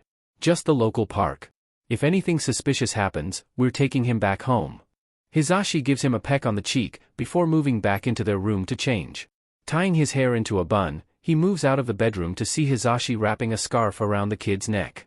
Izuku himself looks fully prepared for a snowstorm, with his puffy navy blue fur-lined coat zipped up, black knee-high boots, thick trousers and his gloves and hat on. Hisashi himself is dressed in a tan beige coat, with a cherry red scarf covering his neck and some thick jeans on. His faux leather gloves were on, his hair down and resting over his shoulders. "You sure you're not hot like that, kid?" Izuku shakes his head, burying his face into the scarf as Shota sighs and removes the hat at least. "It's just the park, kid. If you want, we can come back at any time. You just need to ask." "Okay, Zawa-san." The kid hesitates, something Shota finds suspect. It felt like the kid was almost apprehensive to going to the park which, vaguely, raised a red flag in his mind. Shouldn't the kid be excited to be outside? To be with kids his own age? If anything, Shota felt an old memory surfacing, of a time after his quirk first manifested. Kids could be cruel. Shota hoped he was wrong. Before he could say more, his husband took one of Izuku's hands, and led them out of the apartment, chattering excitedly to the kid. A small tug on his sleeve makes him look down to find a small cream-knitted glove gripping it, one he quickly removes and holds instead. He ducks his head into his capture scarf as they walk into the elevator, hiding his smile smirk as Hisashi instinctively ducks into the elevator like he usually does when his hair is gelled up like the plume of a cockatoo. He'd keep a close eye on the kid, even as he resolves to speak with Hisashi over what to do on the quirk registration problem. As the doors close, he listens to the red-eyed pair discussing hot chocolates and daifuku, something he expected considering his husband's sweet tooth and the kid's relative inexperience. Maybe he could take the kid to a cat cafe, in the future of course. Winter had made it so that not many were out in the cold weather, meaning that when they got to the park, Shota could only really spot another family. From the looks of it, they were there with 2 children, possibly twins, around the kid's age. Part of Shota feels like he's intruding on the area. He wasn't Izuku's father. They weren't a family. It was only witness protection. But he'd do it if it would help the kid. Hisashi pulls them inside the park, causing the family to turn to them, beginning to walk over. Shota glares at his husband, as Izuku shifts on his feet but otherwise stays put. Like he was, Shota shuts down the thought, letting Hisashi lead the introduction as he feels the kid squeezing his hand. Without thought, he moves slightly forward, mustering enough politeness as he could with only 3 cups of coffee fueling him. And that must be your son. Oh, how old is he? He looks about Nami's age. His heart leaps in his chest, but he stamps it down after a traitorous moment because he wasn't the kid's father. Before he can correct the woman, his husband interjects, pulling the kid out from behind Shota's leg and smiling. It's a smile he knows well. He narrows his eyes. This is Izuku. He's 6. Hi. The girl suddenly pipes up, stepping forward as she smiles widely at the kid. Izuku stands in the same place, but Shota feels him tense. Wanna play hero chase with me and Oniai-chan? It'll be fun. Okay, Nami-chan. Izuku lets go of his hand, following the girl to the other boy, who Uchiyumi explains is her sister's son who she's looking after for the winter. Ran and Nami are practically siblings, though. Oh, just looking at them, I was sure they were twins. The mother laughed gently, a twinkle in her blue eyes as she looked at them. I get that a lot. They introduce each other as siblings, anyway. Shota keeps an eye on Izuku, who plays with the cousins by tagging each other, the chaser pretending to be a villain while the runners were the heroes. The aim was to get to the tree they were making the hostage. If they could touch the tree, they'd win. After a game of rock, paper, scissors, which Shota knew the kid outsmarted just to be a hero in the game, it was the Pinkette who was the villain. With his back turned so they could plan and gain distance, Shota watched as the kid climbed a tree, telling the girl something. She nodded with an excited expression, zipping off into the bushes as the Pinkette turned back around. As the Bluinette went charging forward, the Pinkette went for her, keeping a couple meters near the tree in case the other hero came out. What he didn't expect was the kid to drop down, land, and touch the tree. At Izuku's call, he turned left to see him, leaving the girl to pass him on his blind side. Reaching out, he was too slow to get her as she slams her hand on the tree. They celebrated for a moment, before the grumbling Pinkette called for another round and the girl was made the villain. Oh, is Izuku's quirk to do with his mind? The question put him on guard, mostly because he was used to keeping his own quirk under wraps. Regardless, he affirmed her guess, though didn't add anything. Say, did you 3 move here recently? I don't think I've seen you around before. Hisashi gives Shota a look, but the words fall out of his mouth before he can stop them. He was living with his mother and her partner before. We recently were able to take Izuku in. Hisashi gives his hand a squeeze as Uchiyumi's deep blue eyes widen and a sympathetic look twists her face like it twists Shota's stomach. Why was he making it seem like he was the boy's father? As always, his poker face kept his thoughts and emotions from the light of day. It wasn't like he could reveal the kid's identity. It would defeat the point of witness protection. He sent a look at his husband, who just sent him a smile and soothed the mother's worries. It's okay, Uchiyumi-san. We're excited to finally have Izuku with us. Her laugh tinkered in the winter air, a relieved sound. I see. Well, it sounds like you're doing great. For the rest of the time, they occasionally, Hisashi and the mother, chattered about normal things, while Shota kept an eye on Izuku. It must have been a good hour or so of them in the park, and the kid seemed to slightly relax around his playmates. Eventually, the kids had tired themselves out. As they split ways, the 3 waved at each other, turning in opposite directions as Izuku stayed between them. Under the reddened cheeks and scarf, Shota spotted the small smile on the boy's face, and buried his own further into his capture weapon, feeling his lips tug up. So, little listener. How was it? As they waited at the lights to cross the street, Shota spied a small light in those wide red eyes. It was fun, Zashi-san. Oh yeah? What did you learn? Nami-chan's quirk allows her to convert her stamina into objects, like platforms or ball. It's really useful for hero work. She said her cousin had a quirk like her, but it had something to do with spirals. Rankuin's quirk allows him to pinpoint people's locations, like a radar. It works through the ground, but if he trained it, he'd be able to scan open spaces and buildings with more floors. Somehow, Shota finds himself talked into stopping at a cafe so Hisashi can buy the kid different sweets to try.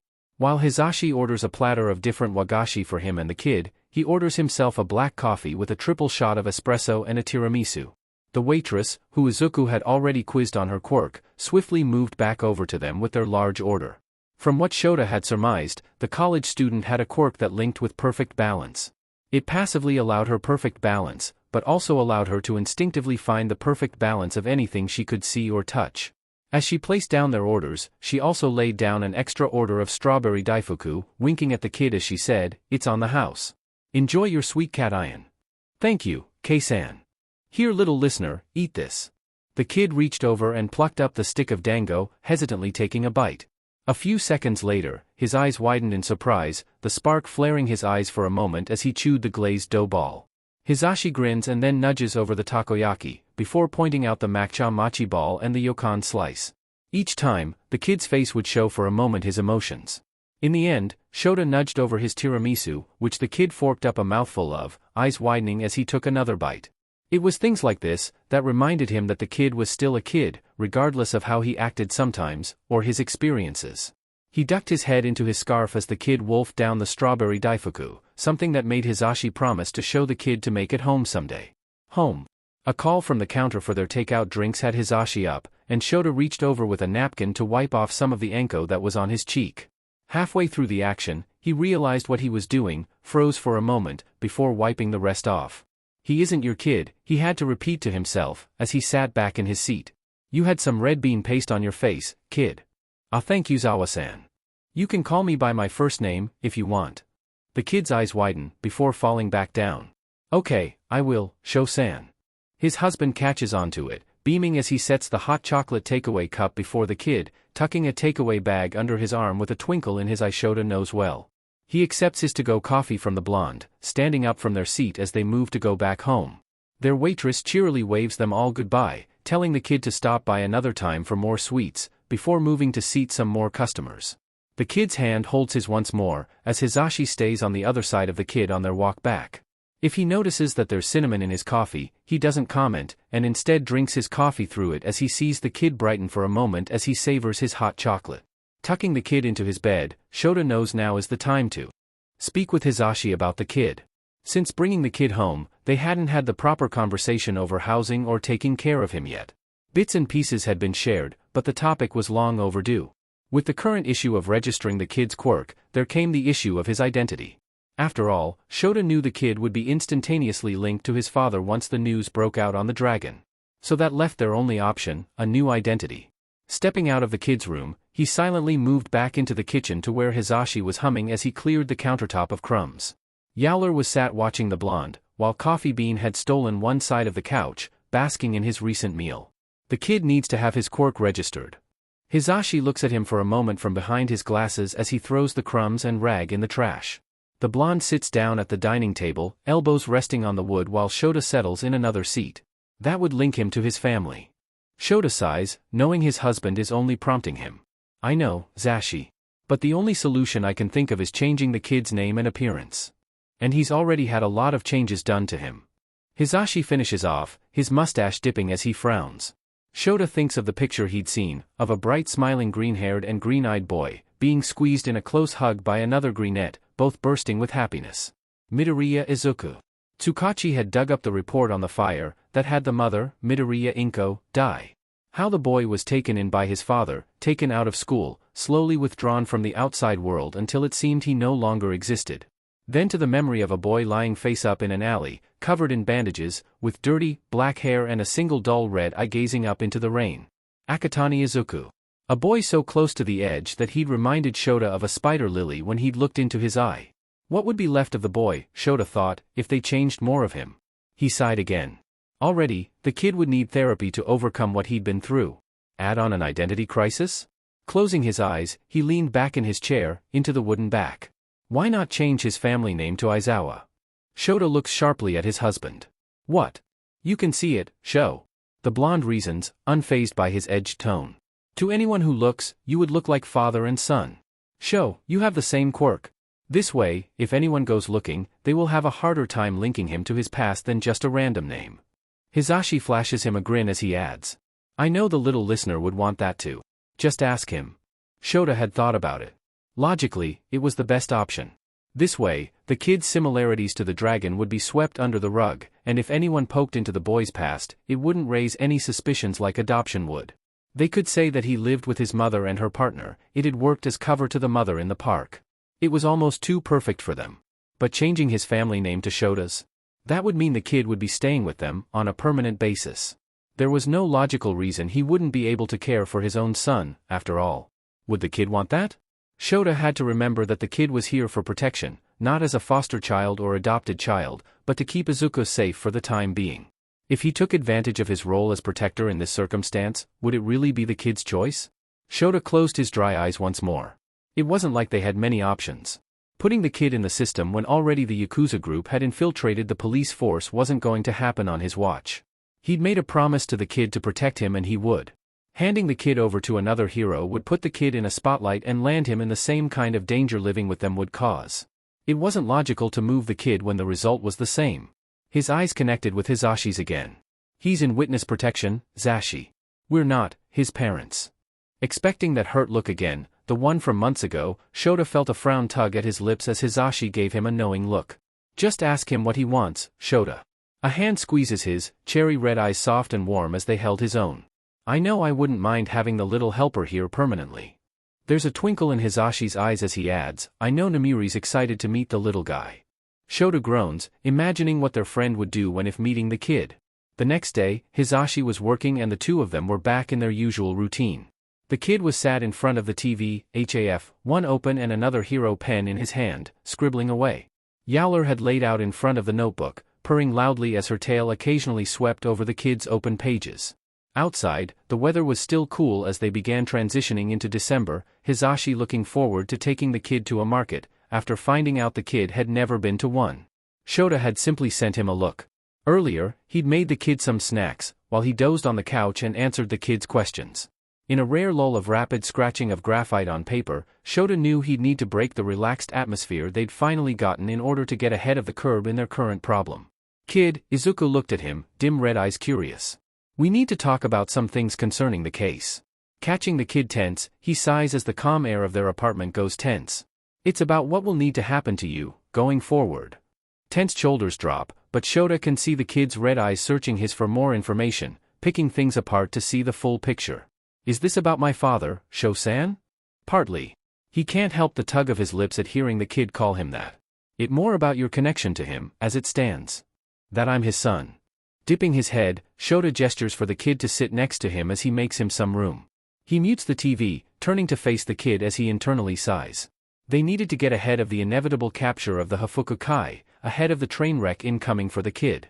Divert the approaching chaos away from the boy if they could. The raid was planned to go down in 3 days' time, after reconnaissance had confirmed their information, compiling more to aid in their plan of attack. We have some options. Shota starts, as the kid settles beside him, his fingers absently picking at his bandages. They'd be off the kid, hopefully, tomorrow, with Shuzenji dropping by for another visit. Shota continued, the most effective outcome would be to change your appearance and your name. You would need to have some changes to your background, but it would mostly stay the same. If you choose not to change your appearance, we can manage with a different name for you, and play off your resemblance to the dragon as just that, a resemblance, not a relation. Keeping your name the same isn't an option, at least, your family name. Midoriya is also out of the question. There's a record of your mother's marriage to your father. Shota lets the kid think for a moment, getting up to make them some drinks. This was the kid's decision, and he couldn't, influence it. Even if he knew that using his family name was almost a perfect solution. Shota knew his husband wasn't wrong. He and the kid looked like father and son to anyone who saw them. But he needed the kid to make his own decision. Too many choices had been stripped from him already in his short life. Enough so, that now the kid was too mature for a normal 6-year-old to act. When he gets back, he sees that Izuku is writing in the back of his notebook, seeming to judge the words before crossing them out in one straight line to write something else. With the clunk of him placing the kid's green tea in front of him, the writing stops and Izuku puts one on the couch arm. Think over what you want to happen. You can give me your answer tomorrow? He took a gulp of his coffee, ignoring the burn down his throat as he decides that lunch for the kid was due. It'd give Izuku some space to think over his options, something Shota trusted the kid would do rationally. I will personally make sure your decision is carried out. A scarred hand reaches forward to grip the cup of green tea, the other resting over the corner of his notebook, fingering the pages for a moment before pulling it down to open again. Shota leaves him to it for now, preparing some bowls of butadon as the TV gets put back on, the sounds of crashing and a reporter detailing the fights that had happened today in the background. Before he leaves, he hears the kid quietly acknowledge his words, the scribbling starting up once more with vigor. Pushing wet strands of his black hair out of the way, Shota sighs as he sits back on the bed. Before his tired eyes sit open files, spread out over their bed, with pictures and words, all of them he had read. But he reread them, to make sure he had it memorized, feeling his frown deepen as he stared down at the picture of a man. His freckled face showed his teeth as he put his hand on another man's shoulder, that trembled even in the still image. Clearly this other man was terrified of the subject of this photograph, and for good reason. Akatani Hisashi. He was dressed in a suit, neat and proper, his face a spitting image of Izuku's own, the freckles identical, the hair just as wild and curly, raven black. There was no softness in his cheeks though. Instead, his jaw was defined, eyes narrowed. What made his blood boil was the clear golden band on his ring finger, well cared for. Shota himself had one, kept safely on a chain around his neck, the matching band in the care of a loud blonde, out in the city with the kid. After the kid's words, the report Tsukachi had sent to him, of the tragic accident that had occurred at the Midoriya residence, that had killed the boy's mother. It twisted his stomach. Already, the officers who had written up the report were being questioned on their ties to the Hafukakai, which Shota knew for certain they were tied to, be it from bribery or as members of the group, but the financial investigations would have to wait until the police had their warrants approved by the judge. But that would have to wait until the raid was conducted, and the dragon was in custody. Putting the picture down, willing himself to place his emotions into the back of his mind, he let his eyes rest on the newest report, eyes falling onto the accompanying photographs captured, showing patrol patterns, security measures, poise, and confirmed current affairs inside the group. Informants had sold them the knowledge that there was a bounty out for Izuku, instructed to bring him alive and intact, along with a description of his appearance. 14,200,000 yen was being offered to anyone who found and brought the kid to his father, which had Shota arguing against allowing the kid out of the house until they had arrested the Hafukakai. Hisashi had shot him down and pulled Izuku out the door to get some fresh air, his words easily recalled in his mind. They'll have to fight me before they even get close to the little listener. Tucking another slip of paper inside the file, Shota packed away his work, picking up his empty mugs and taking them into the kitchen. Izuku and his husband would be due back soon, and he'd need to get his nap in before the loud blonde brought his liviness back into their humble abode.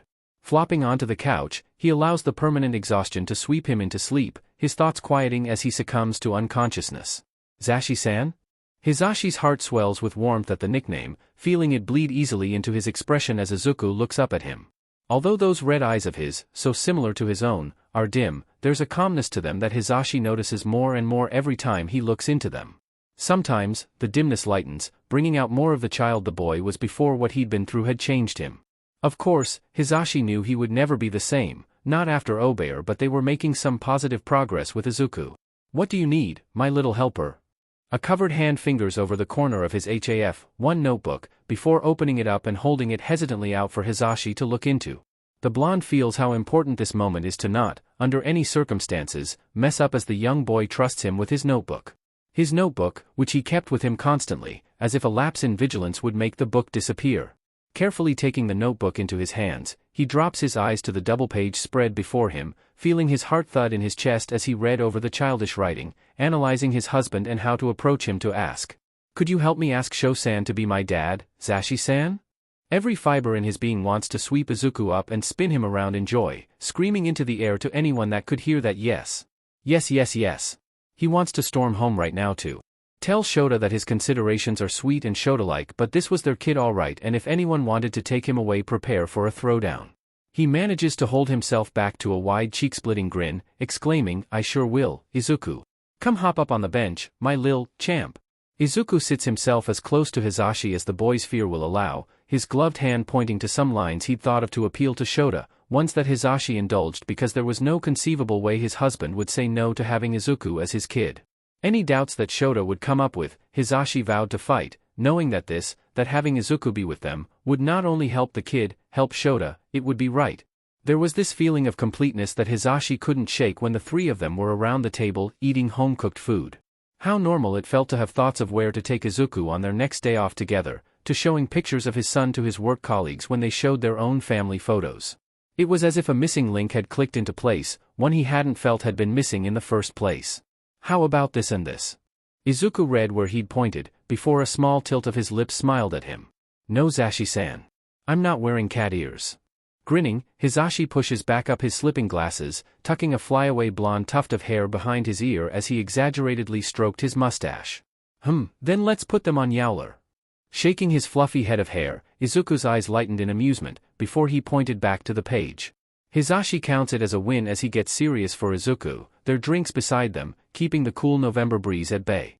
Hearing the front door open, Shota keeps his eyes closed as his loud husband tries to be quiet, for once. It doesn't work, with the loud whispering and the fact that his husband bumps into 3 different things on his way through the hallway, but Shota remains pseudo-asleep in curiosity. The kid's soft pitter-patters creep closer to him, artfully avoiding the creaky floorboards to get nearer to him. As the boy grows closer, the familiar scent of coffee gets stronger, causing a smile to come to his lips that he hides by pushing his face into the couch cushions. Now beside his prone figure, the boy halts, before the cup is put on the coffee table, if the soft sound of the cup hitting the coaster is anything to go by. He hears the gentle tearing of a page before those quiet socked footsteps retreat, and Hisashi takes the boy down the other hallway, towards the rest of their small apartment. Cracking his eyes open, Shota hears a few bones pop as he stretches, pausing for a moment on the coffee cup and folded note beside it. Reaching out for the note, he smooths it open, seeing how it's addressed to him. Clearly, it's the kid's writing, the nickname confirming it. Dear Sho-san. You asked me to change my name. You told me to think about it. I did think about it. I thought about it again and again, but the only one that I wanted kept popping up. If you will let me, Sho-san, can I have your family name? Izuku, hopefully, Aizawa. Again and again, Shota read over the note, feeling a warmth threaten to burst out of him as his stomach swooped. His dry eyes meant nothing as they widened, his socked feet finding the ground as he ran towards Izuku's bedroom, pushing the door open to see Hisashi and his son putting away some new clothes. He doesn't stop as he walks to Izuku, who shuffles on his feet. Nervous, Shota knows. Not that he needs to be, when he's made Shota one of the happiest men in the world right now. But before he celebrates, and how much he wants to celebrate, to grab a hold of the boy and hold him close, to make sure he's safe and happy with them and no longer in danger, he crouches down, holding up the letter. His husband watches from the side, as he meets Izuku's eyes, asking, to make sure, to know that the kid was deciding for himself, that he wanted to stay with them. Are you sure about this kid? I'm sure, Sho-san. Feeling his eyes soften, he can't stop himself from wrapping his arms loosely around the boy, around Izuku, who pauses, before small arms wrap around him back. And if that doesn't seal the deal, Shota doesn't know what else would. Welcome home, Aizawa Izuku. Schematics, a young rescue heroine recently graduated from Ketsubutsu, had drawn out and explained the structure of Alcotech. 3 stories above ground acted as a front for the base underneath, which expanded beyond the modern building, like an aggressively invasive infestation of hornets growing their hive. It spilled out beneath their very feet, a network of tunnels and caverns converted into a wide-reaching network of rooms to house all manners of horrors and goods. From the information Sir Night Eye and other heroes had gathered, a large amount of chemicals and support gear were being held within the base, waiting to be sold off to other villain and criminal groups. There were sleeping quarters, offices, training grounds, entertainment rooms, storage areas. The basic format seemed to be, after hours and nights spent poring over the evidence they had gathered, that the lower down a person went, the more valuable or dangerous things got, though this was keeping in mind one glaring detail: omniscience. With their quirk, anything going in or out of their base would be seen, meaning that they'd have to take out the villain first and foremost to remain undetected. With them a constant shadow beside the dragon, that made going through quietly almost impossible. It was imperative to Aizawa and the rest of the gathered infiltration team to keep the Hafuku-kai in the dark until they were able to strike, or they'd be kicking the metaphorical hornet's nest. Thinking about it made Izuku's escape a lucky gift. It also meant that, while omniscience mainly stayed back to guard and protect the base, they had times where their ever-watchful eyes were closed. All they needed was a moment where the villain would be otherwise occupied from keeping watch of the comings and goings of the base, a small window to allow the heroes to slip in and strike while they were off their guard. That would be soon. Aizawa shifted his capture scarf, letting it rest readily over his shoulders, ends gently fluttering as he watched from his vantage point. He tried not to let his mind wander back to his son. His son, Izuku. It was surreal, to think Izuku had wanted to take his name, and trusted him after what his own father had put him through. Placing his goggles on, he pushed those thoughts down, making way for logic and reason unburdened by emotion. His goal was to make sure the dragon was captured and safely delivered to the police to be processed. To ensure the dragon could be sent to Tartarus, to rot. He kept dry half-lidded eyes on the sleek chromium walls and sharp angular glass windows of Alcotech, even as the light drizzle of rain fell down harder. Team 3, be ready to move. Pulling up his goggles, they smoothly rested over his eyes, slitting his vision as his muscles flexed in preparation. Behind him, the pair of heroes completing his team readied themselves in anticipation, a quiet sound of knuckles cracking and fabric swishing reaching Aizawa's ears. All teams, move in. Throwing out his capture scarf, Shota launches into action, his teammates following him into the premises as the front door comes crashing down. As the door closed behind his husband, Hisashi looked down to meet those dim red eyes of Izuku, who would officially be his and Shota's son by next week once the papers were processed and Izuku's new identity was rubber-stamped. Under one arm, the fluffy-haired boy had his HAF-1 notebook, a pen themed as Mandalay in his hand as the other fiddled with the hem of his teddy bear hoodie. Crouching down to his height, Hisashi rested his elbows on his thighs, palms held under his chin as he pushed down his own concern for Shota. He'd be fine.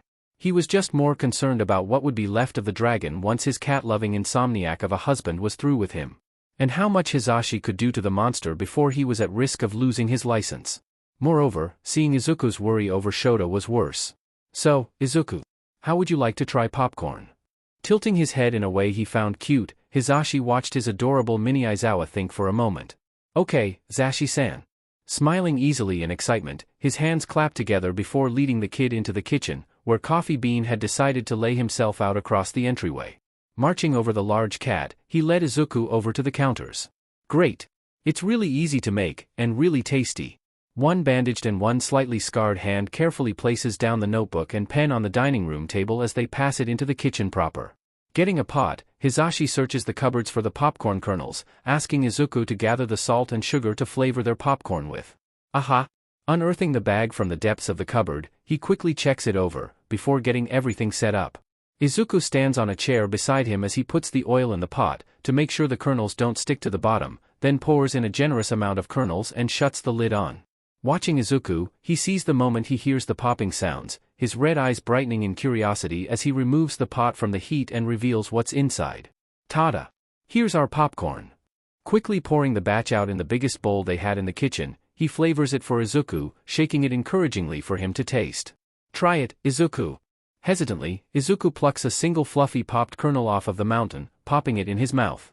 His eyes widen, lips ghosting an amazed smile as he plucks up a few more without asking, plopping them past his lips and munching happily. Grinning in pride, Hisashi takes a large handful, quickly shoving them into his mouth then setting the bowl to the side. If he notices how Izuku's eyes follow the bowl with longing, he doesn't promise to hold more popcorn movie nights in future. Definitely not. Let's set up the sofa, Izuku. Nothing is better than popcorn with movies. Izuku follows along with the blonde's idea, helping round up the blankets and pillows to keep them warm and snug whilst watching movies. Yowler prances in Izuku's shadow when he retrieves his present mic blanket from his room, which he'd exchanged for his notebook and pen. If only Sho could be here. Shaking his head, he would get another opportunity to sit his husband down to watch movies with him and their son. Hey Izuku, are there any movies you would like to watch tonight? Tilting his head back over his shoulder, he sees Izuku shuffle on his feet, a sign he doesn't know how to answer. With a softer smile, Hisashi reassures the boy that it was all right. To distract him, he asks Izuku to get the popcorn and their snacks while he finds them a movie and dims the lights. Yowler jumps herself up onto the sofa armrest, circling a few times until she's comfortable in her chosen spot. Zashi-san, I have the popcorn.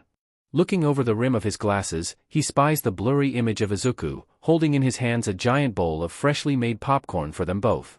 Tilting his head up, he peers through his lenses, easily cheering at the mountain of popped kernels his son had brought in while he'd sorted out their first movie of the night.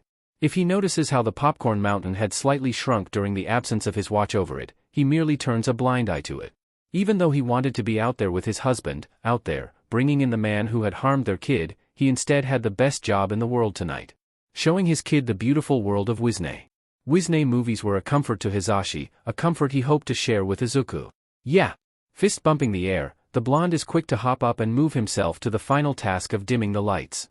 The pair, namely Hisashi who had no reservations throwing a pile of blankets and pillows onto their sofa, got settled into their nest to start the movie marathon, Hisashi flinging himself onto the cushions as Izuku hopped up and wrapped himself in his blanket. Between them, sat a pile of snacks, as well as their hoard of popcorn and their drinks on the table. Lifting the remote, Hisashi turned to Izuku with bright cherry red eyes as he announced. Okay Izuku. Are you ready to watch the best Wisne film ever? Izuku leans forward, his interest piqued as Hisashi joyfully grins. Even if their son was incredibly intelligent for his age and had skeletons haunt him through all that he'd been through, Hisashi hoped he could give him a bit of his childhood back. Starting with this. Alright. Then let's start. There was something off. Shota could feel it. Feel it in the way the guards they took down were easy, that the passageways seemed empty. Although quiet, his fast-paced footsteps seemed to echo in the cemented tunnels of the underground, which he tore through hallway after hallway of, following the map he'd been given. To cover more area, it was decided that they would separate, leaving Shota on his own as his teammates ventured down another hall. If any of them encountered any of the inner circle of the Hafukakai, they were told to hit the beacon on their costumes. My father? Be careful, Sho-san. In the distance, he could hear a single set of footsteps. It was slow, almost languid, in its rhythm. Confident. A spark ignites in the darkness, a flash of light, of a fanged grin, and gleaming scales, growing, closer and closer. A heat. Rolling under the fire, Shota activates his quirk, hand hitting the beacon. Glaring into the distance, shoes appear from the shadows. From these polished shoes, black slacks and the hem of an overcoat flutter, leading up to the distinguishable figure of the dragon himself. In one hand, he holds a lit cigarette, where smoke rises as the tip burns orange, making the golden band around his finger glint. His other hand casually rests inside his waistcoat pocket. Now in the light, Shota can see those features the dragon has, even more vivid in person than through a photograph. He sees those features of his sons in the man. From the carmine eyes, the shape of his nose, and the unruly mess of black hair atop his head. However, none of the man's shared similarities hold any of the softness of Izuku's. His arms and chest fill out in bulky muscle under the tailored clothing, his height and build dangerous and intimidating with the capacity for violence and dangerous reputation he holds. That's an interesting quirk. It's almost like my son's quirk. Lifting up his hand, the dragon, Akatani Hisashi, Izuku's father, takes a puff of his cigarette, the end burning brighter as he SCKS in the hit. Amber reflects off his scales, bouncing new shadows over his cheeks before rescinding as he blows out a stream of gray smoke, letting the cigarette be tossed away. Hey, you wouldn't happen to know him, would you? He's about yay high, his ringed hand flattens, waving at his waist, near the height of Izuku, and shares a family resemblance. Sizing the man up, Shota thinks about the best way to take down the dragon, now that stealth is out the window. If he allowed the dragon to use his quirk, there would be no way to avoid the flames from this close. A long narrow hallway would act like a channel for the flames to fill, making this the perfect place for the Yakuza exec to unleash his quirk. That's why the dragon didn't leave the tunnels. Adjusting his cuffs, the dragon tilted his head, showcasing his sharp jawline as smoke escaped his lips. Very well. If you don't want to talk, I'll make you. Unlike that other annoying guy. Readying his capture weapon, Shota rushed forward, throwing out his scarf in a feint to get in close and sweep him. A smoking smirk widens over the dragon's scaled cheeks as a spark appears in the back of his throat, before Aizawa cuts it off with his quirk. He has to bend backwards at the sudden right hook, his leg getting stopped by the sudden guard that grabs and judo flips him over. Thinking quickly, he jabs his elbow into Akatani's unguarded face while he lets some of the ribbon-like tool go, seeing it wrap around his opponent's huge arm and pull the man off balance with the momentum he flies at. A jolt flings him to the right, his drying eyes catch as those hands grip the wrapped white-gray material, a manic look in his malicious red eyes as his feet brace like a hammer thrower.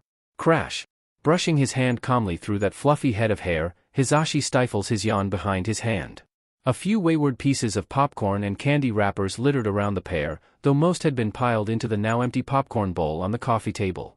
Yowler had moved herself to lie next to Coffee Bean, the fat feline having rolled himself into the living room sometime during the third and fourth movie to accost a stray couch cushion. Izuku had fallen asleep halfway through the fifth Wisne movie, slipping down to rest himself over Hisashi's lap in his sleep. It reminds Hisashi of himself, his mama massaging her fingers through his hair, soothing him after he'd lost control again. Through his fingers, Izuku's hair was incredibly soft and thick, making it easy to gently run his hands over.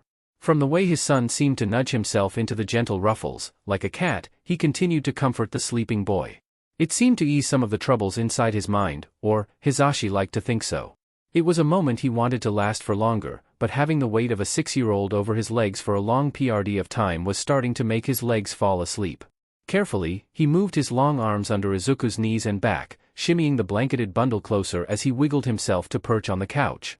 With a heave, he's up, the sleeping child held in his arms only shifting a little before settling. Yowler, as if sensing the absence that would ensue when one of her humans took her favorite human away, batted away Coffee Bean's tail and rolled herself to stand on all fours, following after with an inquiring meow as Hisashi started down the hallway. Bare feet hit the cool floor as he moved, blowing away a stray blonde bang that fell from his messy bun as he brought his son, Izuku, to his room. To think, it had only been a short time and already it felt right. It felt completely natural to think of Izuku as his son, as a part of his and Shota's family. From the subtle things, such as the way he wanted to completely spoil Izuku rotten with different foods he could try, to sharing ideas and thoughts around his notebooks and taking him outside to experience life. Turning right at the ajar door of his son's room, he nudged it wide with his shoulder, feeling the warmth radiate from Izuku's body as he stepped over the threshold. In place of the collecting dust and neglected storage area he and Shota had made this spare bedroom, it was now a lived-in room for Izuku. Elements of the boy he was before shone through in the posters and hero merchandise he'd chosen. There was a level of cleanliness to the room that Hisashi hadn't expected from a 6-year-old, such as the organized notebooks on his old desk, to the separation of hard toys and soft toys and how all his clothes were folded and put into specific drawers. Part of Hisashi wanted to put it down to just Izuku's maturity, but the other part. Placing him down gently, Hisashi rested his elbows onto the bedside, daring to brush some wayward strands of hair from Izuku's closed eyes. As he pulls his hand back, his other rises to unwrap Izuku from his blanket, which always gives him a light feeling in his chest at the fact it was one of his present mic designs. Instead of folding it to put at the end of Izuku's bed, he spread out the purple and yellow throw over the neutral bedspread. And if the way those bandaged and lightly scarred fingers searched for the edge of the fleece and pulled it closer didn't squeeze his heart, an occurrence he was getting a lot lately, then he'd better book for a doctor to check him over. Their Arabian Mao brushed against his legs for a moment, before he rewarded her with a gentle pat. Her purr was low but content, before she flicked her cream tail and jumped up onto the bed to join the fluffy head of Izuku on his pillow. "Look after him while he sleeps, yeah?" Spoken softly, he sees how Yowler looks him in the eyes with her green ones, flicking her tail at him almost dismissively. She settled around the head of their cat's favorite human with a light but to the unruly mop of black curls taking up the majority of the pillow space. Shaking his head at himself, he almost hears his husband's grumbles before his hand grips the handle of the bedroom door. As he quietly closes it, Hisashi left a crack just in case Izuku woke up in the middle of the night for a glass of water or from a bad dream and needed one of them, or if someone tried to take Izuku away from their home. Leaving the night light on in the hallway, Hisashi checked their windows and doors, before beginning to clean up their living room, phone held close like always as he busied himself for a long night of worry. Swerving under another plume of fire, Shota's quick to erase the dragon's quirk, stopping the ignition as Akatani smirks and strikes his flint rings against each other, generating a spark. The gas in the air crackles as it's lit, causing the underground hero to blink and disengage as the Yakuza exec sends another jet of fire at him. Father's quirk is called fire breathing. It allows him to breathe fire. Izuku had told him, pen tapping nervously on the page he was reading from a black notebook. Shota had noticed the difference almost immediately, as instead of the neat label placed on the front with a carefully scribbled name, this notebook was nondescript. He had his suspicions on why it was so, the implications leaving him to infer that Izuku had been making a notebook about villains in his spare time. When Izuku trusted him more, if he ever would trust someone so deeply again, Shota would have a talk about these notebooks with the kid. But his quirk isn't to breathe fire. Izuku continued, a passion hidden behind the small furrows of his brows. When he breathes in, his lungs create a reaction that makes a flammable gas. He ignites the gas in his throat as he breathes out, which lets him breathe fire. Hearing footsteps bounce off the walls, Shota picks himself up once more, diving to the right. Try as he might, he couldn't stop thinking of two small hands covered in blooming red blisters. Of burns that trailed up a pair of short arms. The arms of a child. Of Izuku. Izuku, whose father was right here. Here for Shota to follow through on his self-made promise. He'd make sure his kid would never need to see the man who'd hurt him, who'd taken away the boy's mother. Taken away the happy life of a kid and tried to turn him into a villain. He springs forward to punch the dragon in the diaphragm, his blistering side protesting as he twists. Moving pulls at the tender skin along his side, earned from a close call of the dragon's quirk. But that doesn't stop him. Neither does the fire that makes his eyes sting behind his goggles and dry out quicker in the heat. Every bend smarts at the bruises on his back that would no doubt show up in the next few hours, but that's what he gets for hitting the concrete so hard. He's glad he had enough time to protect his skull from bashing into the wall. A spark gets him to faint and punch down at Akatani's stomach, making the fire stutter out in a wheeze. Weaving around a nasty right hook, he drives his heel into the back of the dragon's knee, elbow coming down hard onto the back of the man's collared neck. Thud. Warily, Shota steps towards the fallen dragon. Part of him skirts along the edges of where the Yakuza lies on the ground, vigilant in case this was some kind of trick. A way to make him drop his guard, to leave him open, defenseless. But as he efficiently positions the dragon into a pin, there's no final last-ditch grapple, or hidden weapon pulled on him. If there was, he wouldn't hesitate to dislocate one of Akatani's arms. Digging out his cuffs, he binds the Yakuza XX's wrist behind the man's back, grabbing his bottle of eye drops to lubricate his scratchy, dried-out eyes as he awaits the new arrivals. If he makes the cuffs just a little tighter than necessary, he's just being cautious. You seem to know more than you should about me, hero. Sharply, Shota turns. He should have been knocked out cold. Shota slips the bottle of eye drops back into his pouch. Fingers nimbly grip onto the edges of his tattered capture weapon as he watches Akatani. Almost like someone told you. Contemplation hangs in the air around the Yakuza, who's too calm about this. Too relaxed. It can be seen in the way his shoulders rest back to ease the strain of having his hands cuffed behind his back, in the way he sits back on his heels, thighs comfortable in his kneel. Even the taunting smirk and calculating eyes set Shota's nerves on edge. Why did he let himself be cuffed? He didn't like this. It didn't make logical sense. Static fills his ear when he tries to radio in, hand dropping back down as he wraps the dragon in his capture weapon to escort him to a police truck. If he makes the bindings just a little too tight, he pretends not to notice as he tugs the villain out, the black shoes echoing as they walk, a few scales dropping to the ground. He can ignore the chafing of his burns and throbbing of his bruises that pang with every step forward for a little longer. Long enough to have Akatani on his way to his very own prison cell. There were few criminals nowadays that Shota could say he personally wanted to see rot in Tartarus, but Akatani Hisashi was steadily becoming the first on the list. As he watched through the one-way mirror of the interrogation room, at the man cuffed to the chair, all he could think about was how wrong this all felt. Even with the metal around the dragon's wrists and the scorches over his tailored suit, the Yakuza executive still seemed relaxed. Comfortable. It was like the man was in a business meeting, his shoulders relaxed and posture loose. His smirk remained fixed to his face, cast by the harsh fluorescent light above, the remaining patchy scales still clinging to his cheeks reflecting the cold brightness. I am Detective Tsukachi Naomasa. The time is 22:26, on Wednesday, November 29, 21XX. Before we begin, I must tell you that you do not have to say anything. But, it may harm your defense if you do not mention when questioned something which you later rely on in court. Anything you do say may be given in evidence. Do you understand, Akatani-san? Tilting his head, Akatani replies. I understand, detective.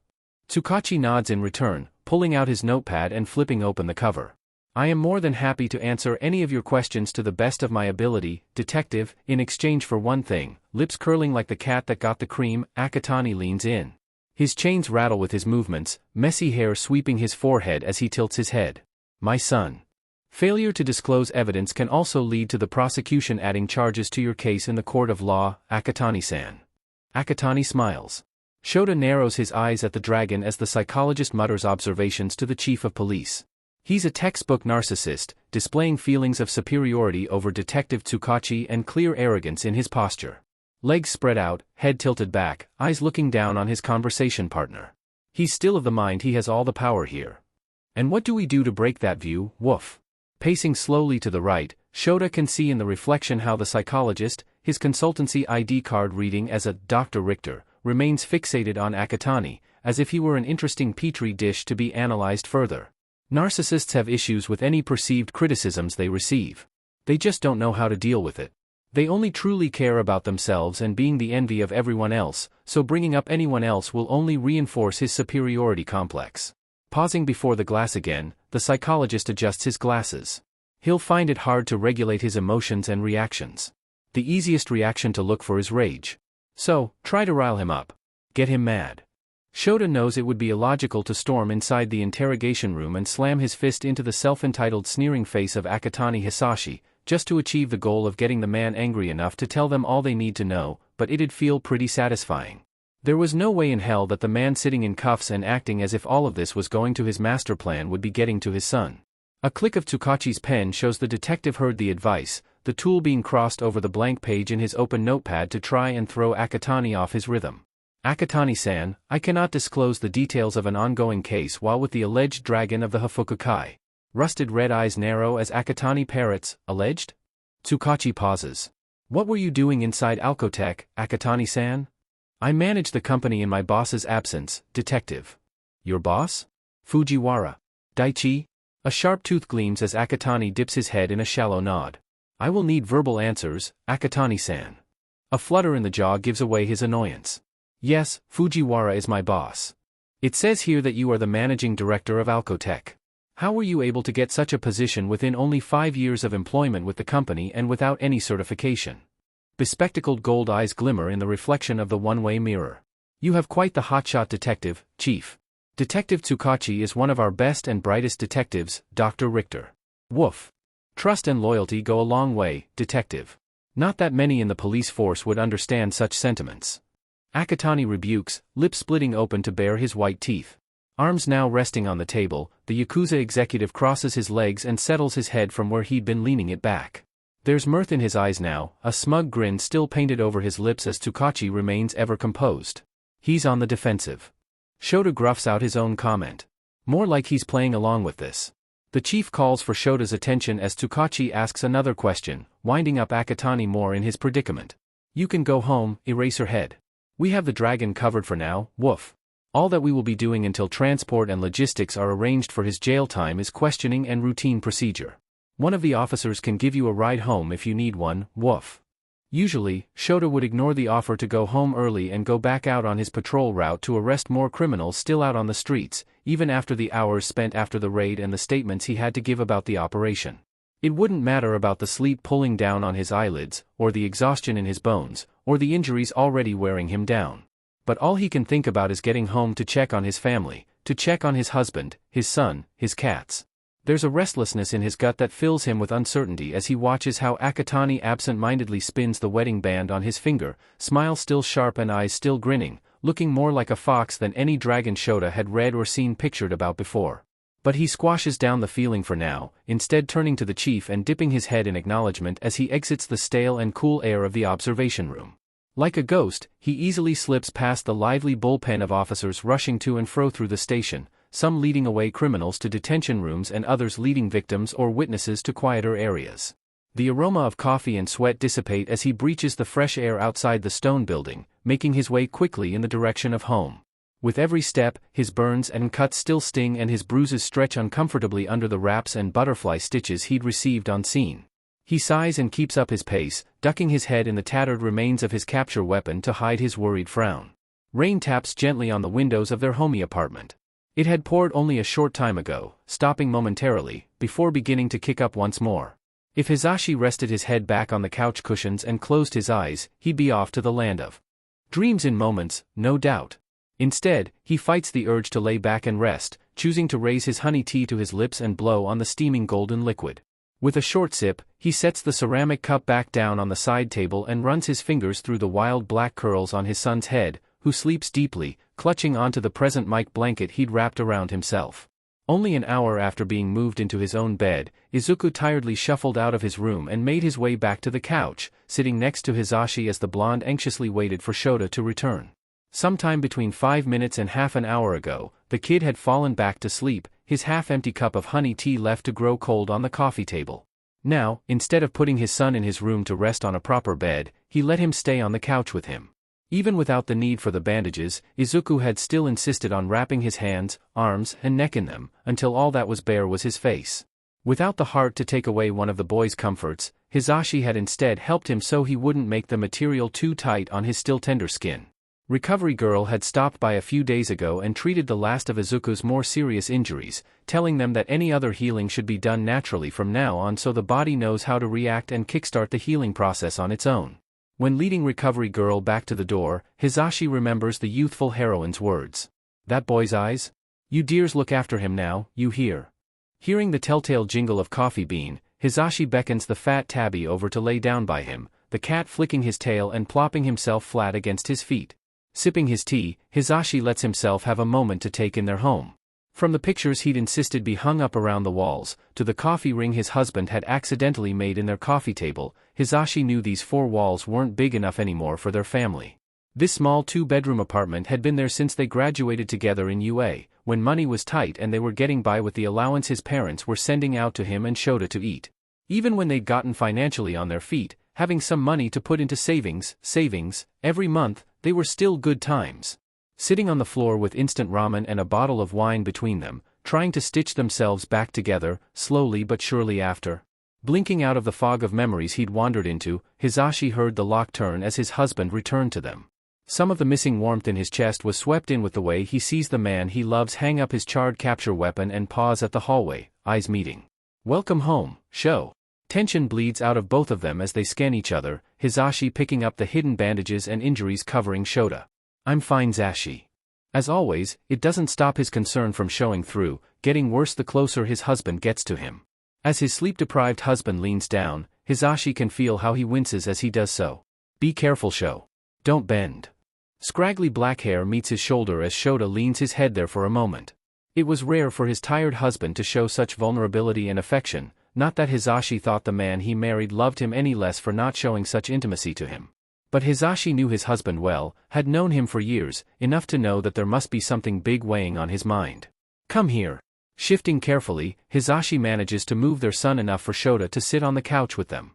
With careful hands to guide his injured husband to be as comfortably seated as possible, Hisashi leans against the back of the couch with Shota settled on one side and their son deeply asleep on his other. With delicate fingers, he weaves them between his partners until they are locked loosely together. You don't need to tell me. Hisashi assures his husband softly, keeping his voice quiet in case Izuku wakes up. From the way Shota's eyes fell onto their kid, worry swimming in those tired, black eyes, Hisashi knows it has something to do with the Hafuku-kai raid. Squeezing their hands lightly, Hisashi rests his head back on the cushions behind him. We will keep him safe, Shota. Whatever happens, he's safe now. Remember? We can't change the past.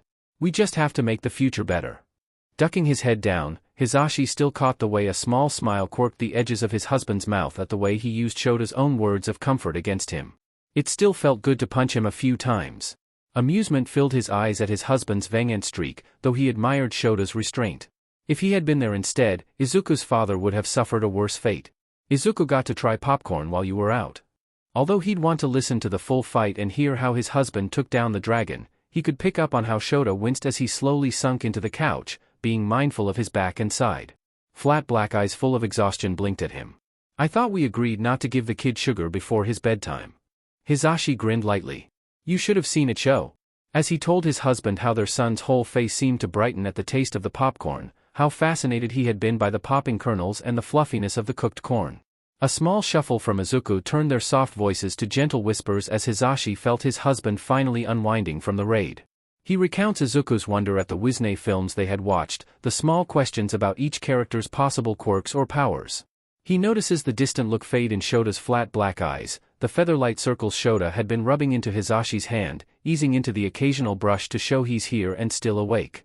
With a wide yawn, Hisashi tapers off of his plans to take Izuku to a Christmas market in the next few weeks, instead settling down to rest with his husband.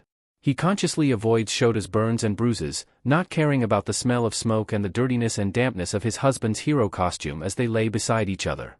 Izuku rests his head on a pillow, propped up by the couch arm while his small feet push up against the pillow between the boy and Hisashi's leg. With one more glance to make sure the boy is safe and is still dreaming soundly, Hisashi finally allows the gentle rain and soft but deep breaths of his sleeping family to lull him to sleep. Towel drying his hair, Shota hides the grimace of pain he feels from how his bruises stretch across his back, the dark black and blue skin stark against his scars and pale complexion. With every step, his gray shirt brushes against his injuries, the worst of all being his burnt side. If the pain was uncomfortable for him at only first-degree burns, then he could only imagine how much pain the kid should have been in. Logically, he knew it was beyond concerning at the time, that Hisashi's reaction was how he felt at the time as well. But now, being on the receiving end of the same flames that hurt his son? He frowned. As he dropped the towel on the radiator to dry, he moved out of the master bedroom to where the sounds of Hisashi and their kid were sitting at the dining table. A ray of sunlight was shining in from the living room window, cutting through their apartment. It hit the wall just where he rounded the hallway corner. From the warm spot, he could spy Izuku trying to show Hisashi how to make an origami swan. With another piece of paper, Izuku pushed it towards the blonde and tore out a page for himself. The quick glance the freckled boy shot to him as he entered the kitchen made Shota realize how loud his footfalls were as he shuffled to his cupboard for a jelly pouch. Disapprovingly, Hisashi sent him a look but didn't say anything this time. Instead, he pressed down on the wing of his swan, trying to get the edge clean and flat before moving on to the next step. As always, Yowler had situated herself at the feet of her new favorite human, while Coffee Bean was held in Hisashi's lap.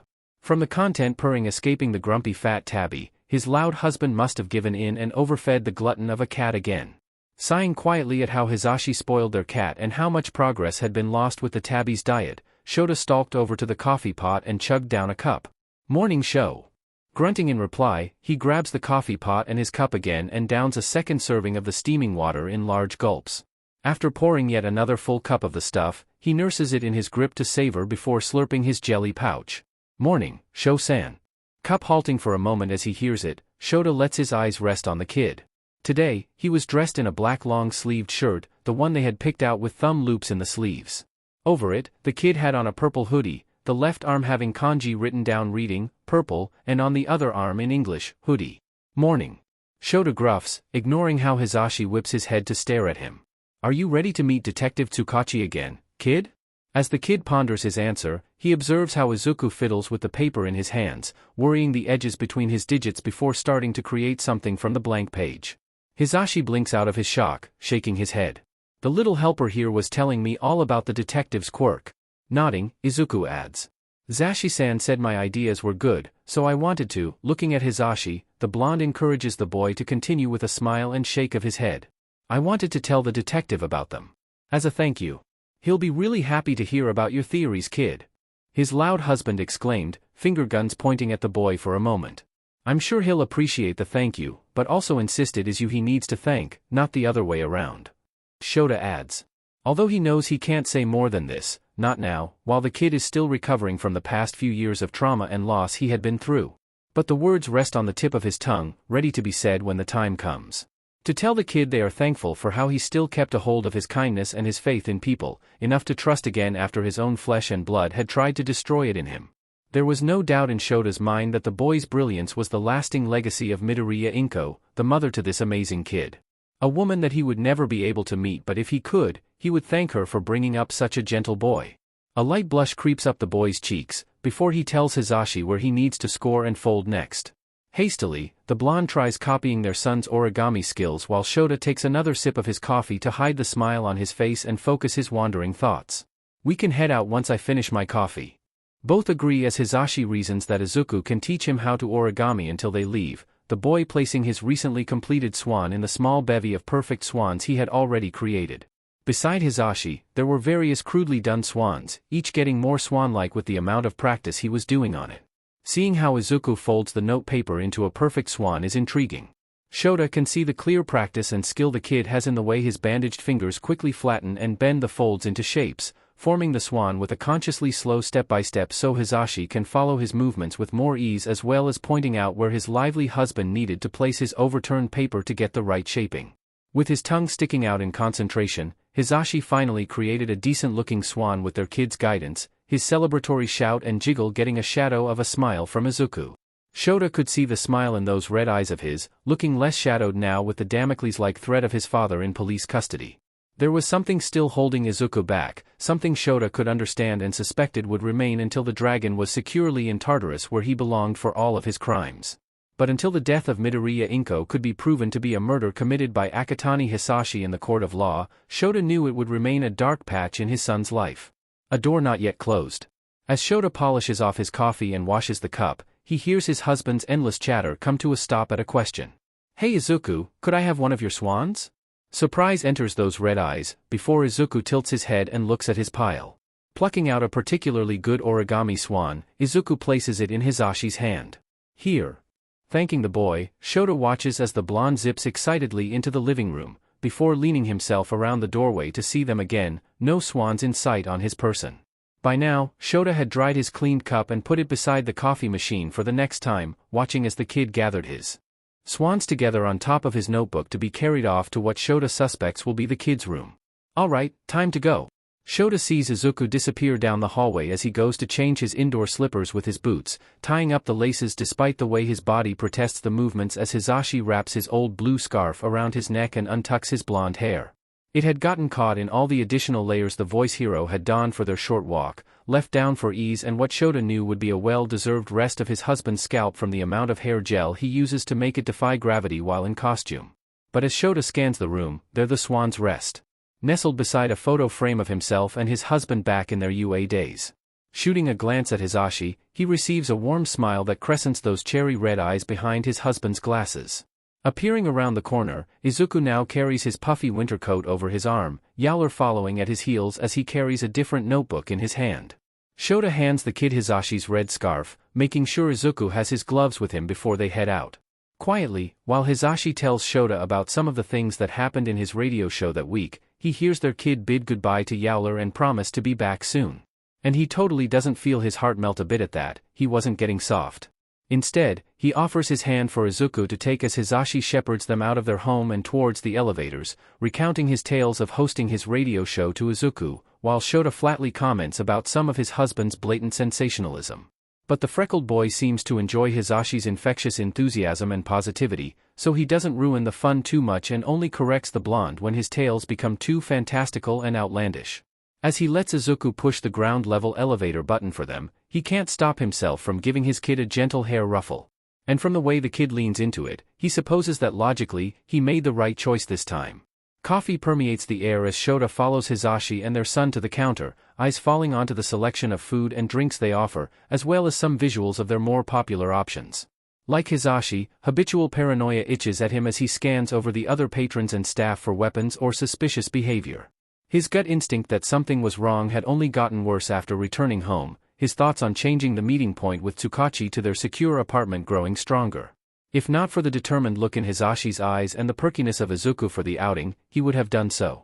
Settled down in a corner booth at the back of the cafe, with sightlines over the majority of entry and exit points and a solid wall behind him, Shota spots Tsukachi enter through the entrance first. Hisashi is quick to catch Tsukachi next, then Izuku, who scribbles one last sentence in his notebook and snaps it shut. The kid had also been on high alert as well, eyes scanning over the others and his constant writing in his notebook. "Good morning everyone, sorry I'm a little late." "No problem at all, detective. Izuku has been really excited to see you again." Hisashi replies as the detective takes a seat with them, hat now held in his hand as he pulls up his briefcase. Reluctantly, Shota nudges over the extra coffee Hisashi ordered for Tsukachi, which the detective takes a generous sip of with a polite thank you once he knows it's for him. It is nice to see Izuku-kun again. Although clearly exhausted, dark smudges under his bloodshot brown eyes, Tsukachi smiles at the boy. "How has it been, Izuku-kun?" Shota has no doubt in his mind the detective had been at the station for the rest of the night and early morning, sorting through paperwork and trying to surmise how many of the Hafuku Kai had been captured and how many had gone underground. It was clear, from the list Izuku had produced for them and the sheer size of the compound, that there were many more members yet unaccounted for. At least, with the dragon captured, the Yakuza group would be losing one of their high-ranking members and suffering from a loss in power. There were still other Yakuza members of the Hafuku Kai that were dangerous, but for now, they would be laying low and trying to fill the power vacuum they had created. Sir Night-Eye had already been working on dismantling the group, so operations were in place for future raids until they were dissolved and imprisoned. Izuku fidgets in his seat for a moment, fingers twisting in his long sleeves, before answering. "Zashi-san and Sho-san are really nice, detective." "I'm happy to hear that." Ever practical, Tsukachi opens his briefcase and takes out a folder. Both Shota and Hisashi know what the contents are and have kept quiet despite the questions the kid had asked them about their meeting. Part of Shota knew the boy would figure it out eventually, even if Hisashi wanted this to be a surprise. He is proven right by how Izuku looks at the new developments with calculated eyes, mind whirring. Raptly, he watches the folder get laid carefully on the table between them all, the inane sounds of the other customers buzzing as background noise to this moment. Bandaged fingers twitch, wanting to get hold of the file and learn what was inside, what could make it important enough for a detective to have locked away in a briefcase. Leaning over conspiratorially, Hisashi taps his finger beside Izuku's arm. "Hey Izuku, why don't you open up the folder for us?" Unsure, Izuku cautiously taps along the spine of his notebook, sweeping his gaze between him, his loud husband and the detective. Shota feels something twist in his stomach at the implications it brings forth. How Izuku could have been treated, under his father's, no, the dragon's care. Shota had heard about the room Izuku had been kept in. A child's room. But there were no toys or soft touches inside it, only books and origami shapes. Hundreds of origami shapes. Lotuses. Scattered across the room, the paper flowers were the only unique feature in the barren and neat space, even the manila folders they'd ransacked from the desk looking more at home than those lotuses. Knowing a fraction of how Izuku's mind worked, his clear intelligence that went beyond the mind of the average 6-year-old, the logical conclusions he was coming to were that Akatani had been making the kid plot out some of their crimes. If that were the case, then presenting this file without explanation could. Swallowing down such thoughts, Shota reassured the boy. We wanted to make you officially Aizawa Izuku, kid. For a moment, Shota is given a glimpse of what Izuku was, a scared 6-year-old, looking for help. Show! Whines the voice hero, before Izuku's tense tapping stops in favor of cautiously picking up the folder. Taking a sip of his 5th coffee, he watches with veiled anticipation and pride as the kid opens the plain cover, eyes roaming over the contents with a fine scrutiny, as if the evidence of their relation were fake. Of course, with Tsukachi's help, the documentation was indeed real, as well as Shuzenji's input to make sure his medical records were more than blank for any other medical professional to see. A myriad of emotions crossed their official son's, eyes, face going a bit slack in shock from the way he analyzes the information before him. It took a few days for everything to be set up and registered, but all that is left can be done at your own pace. Tsukachi states, taking another careful gulp of coffee as Hisashi's leg bounces in nervousness. He can feel his loud husband's tapping foot against his own under the table, making him narrow his eyes at his jitteriness. Shota already felt on edge, not only from the raid but from his worries about if the kid was really okay with being with them or if he wanted to be somewhere else but was feeling pressured to stay. Old doubts kept popping up, so he tried hard to suppress those thoughts and focus on the now. I really am Aizawa Izuku now. Something in the boy's soft admission makes Shota relax as he gives him a smirk, Hisashi bursting out with his pent-up energy. That you are, Izuku. You're stuck with us. No take-backsies now, why dig? Suddenly, tears leak out of the kid's eyes, and Shota all but leaps out of his chair to make sure the boy is alright. Of course, he would deny this if anyone brought it up in future, but for now, he crouches by Izuku's side. A hesitant hand hovers over the boy's shoulder, a silent question which is answered by an equally soundless nod of acceptance. So he lets his hand drop onto Izuku's purple-clad shoulder and lightly squeezes it. Is everything alright, kid? Bandaged fingers reach up to wipe away the few tears that had leaked out, Hisashi's hands hovering around their son in aborted movements to reach out and reassure the 6-year-old. After a moment, he consoles the boy with pats to his arm. It is all the proof they need to know what they have right now is precious and given with tarnished hope and faith, Izuku's trust. Watery red eyes meet Shota's, his bottom lip sked in between his teeth before he nods. I really like being called that. Aizawa Izuku. Rubbing his thumb soothingly into Izuku's shoulder, Shota sees how reverently the kid cradles the folder to his chest, wrapped securely in his arms. As if he didn't hold onto it tight enough, it would disappear. Still worried, he remains beside the kid as Tsukachi clears his throat and stands up, a knowing smile on his face. I think you have everything covered, Aizawa-san, Yamada-san. As he places his hat back on, he tips the rim at Izuku.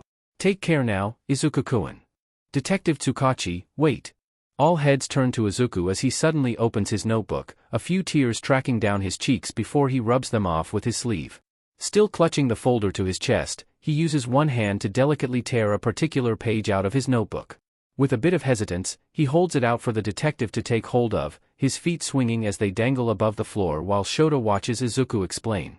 I was thinking about your quirk, and I had some thoughts on it. Take this as a thank you, detective. Surprise fills Tsukachi's face as his gloved fingers grasp the corner of the paper and slowly pull away with it, Izuku letting his grip go as it slides away from his wrapped fingers. Tsukachi brings the paper up to eye level, brown eyes widening before he clears his throat once more. Thank you, Izuku-kun. That was very detailed. I will have a look and try out some of your suggestions. A bit of sweat trickles from the side of the man's forehead, something that makes Shota's brow quirk in intrigue before Tsukachi securely stores the paper in his trenchcoat. Alright, now that you have Izuku-kun's documents, I will take my leave. Enjoy the time off, Eraser, Yamada-san. Bidding him a goodbye, Hisashi asks Izuku if he would like to go to the park or head back home to relax. Seeing the boy hesitate, Shota steps in. We don't mind doing what you would prefer, kid. As their son looks up to meet his eyes, Izuku suddenly freezes as he looks over his shoulder. It is in that moment, his senses flare up in alarm, the searing feeling of eyes burning into him. Subtly turning, Shota tries to see what Izuku sees, only for his son to grip at the arm of his jumper. Can we go home? Home. Something flips in his chest at hearing the freckled boy use that term with them. Concern still knots itself in Shota's stomach at the panic that edges along Izuku's shoulders and twitching fingers that guard the folder and his notebook firmly. Hisashi, of course, picks up on this just as quickly, eyes subtly scanning their surroundings for danger as his guard shoots up even higher. Sure we can, champ, let's go home. Hisashi thanks the cafe staff, managing to keep up the facade that nothing was wrong. For a daylight hero, Shota knew that was part of their responsibilities. To reassure the citizens of Japan that heroes will protect them and that nothing is wrong when there is, in fact, something very wrong. Weaving through a path of tables and chairs with the lowest amount of threat, they head out into the street once more, Izuku tucked in between them. Cold air stings his face, buried as it is in his scarf while Izuku huddles into his side. Hisashi guards the left side of their son as the feeling of being watched seems to only get worse. If Shota knew who the culprit was, he had no doubt in his mind that this feeling of scrutiny was the result of a quirk and he could use his quirk to get rid of it. But with so many people, in such a public place. Hoping to escape feeling like a bacterium under a microscope, they merge back onto the street with the lunchtime crowds to blend in. Like bugs were crawling up his skin, Hisashi could feel a pair of eyes on the back of his head. They were burrowing down into his scalp, itching, biting at his flesh in a way that made him shiver. He had never felt so seen before, not outside of his costume. It was unsettling. A kind of terrifying feeling that he'd never felt before. Not even against the villains he'd fought on his patrols and cases. Even with the amount of detours they took, well-known paths in case reporters or fans were bold enough as to find out and follow his civilian identity or Shota's identity and relationship with him, that laser-focused watch still drilled into him. Eventually, the feeling did lessen, but not enough for them to enter their apartment building through anything other than the basement-level parking lot. It was only when going underground that he felt the gaze leave him, letting his tense shoulders drop down. Ushering Izuku into their home, Hisashi hears Shota check the security system installed in their apartment to make sure it was working correctly. His husband had already alerted Tsukachi of the developments, his rarely used phone buzzing with messages. Turning his attention back to the kid, there's a dread that cloaks him. It falls in waves off his being, so stark against the paleness of his face and cream bandages. Hey Izuku, do you want to come and sit down on the couch for a bit? Gently, he asks, seeing the boy blink a few times and actually look at him now, rather than through him. A faint yes, Zashi-san leaves the boy's lips as the blonde guides him through getting his shoes, scarf and coat off, hastily shedding his own outdoor layers to direct the dazed kid into the living room. Throughout their journey back, the 6-year-old had been like a doll, just following them down winding streets and drifting along with Shota's movements. They had both tried to get Izuku to talk, to not be so eerily silent, but any question or person they pointed out didn't make the boy even look up from the ground. If anything, their encouragement only made the boy collapse further into himself, retreating far into his own mind. Like always, Yowler and Coffee Bean perk up at the sight of them, the Arabian Mao rushing towards Izuku and rubbing her head against the kid's legs. Almost on autopilot, Izuku rubs Yowler's head, still clutching his notebook and folder to his chest. Coffee Bean tries to lead him to the food bowl, but for now, he settles their son in his favorite spot on the couch and leaves Shota with their kid while he moves into the kitchen, hoping to help Izuku come back to them. When he returns, a tray in hand with 2 honey teas and 1 extra black coffee, he sees how Shota kneels in front of Izuku and asks him questions. To many, his husband's poker face would be hard to read, the picture of a perfectly blank expression. Except, to him, someone who had taken the time to learn the tells of the tired man, he could see quite clearly how much Shota cared, even if he tried to hide it under logic and a disinterested mask. And that was omniscience. Furrowed brows mar Shota's usual visage as their kid confirms the statement. With a careful step over Yowler, Hisashi looks between the pair as he sets down the drinks on the coffee table. Mind bringing me up to speed? Both of their eyes dart to him as he settles himself on the lone armchair in the corner of their living room, mug of honey tea in hand as the sweet aroma settles some of his nerves. Compared to his husband, Hisashi knows that he will never share the same tight bond he can see forming between the pair. It would be a lie to say he was fully and completely okay with it, with being left out of that connection the two had. But he understood it. Understood them.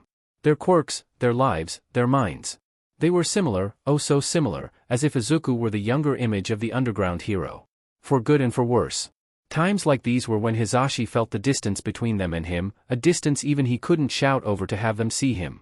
Did that make him lesser in Izuku's and Shota's eyes? Stamping down the thought, he adjusts his glasses and crosses one leg over the other. Shota exhales, turning to half-face him and half-face their kid.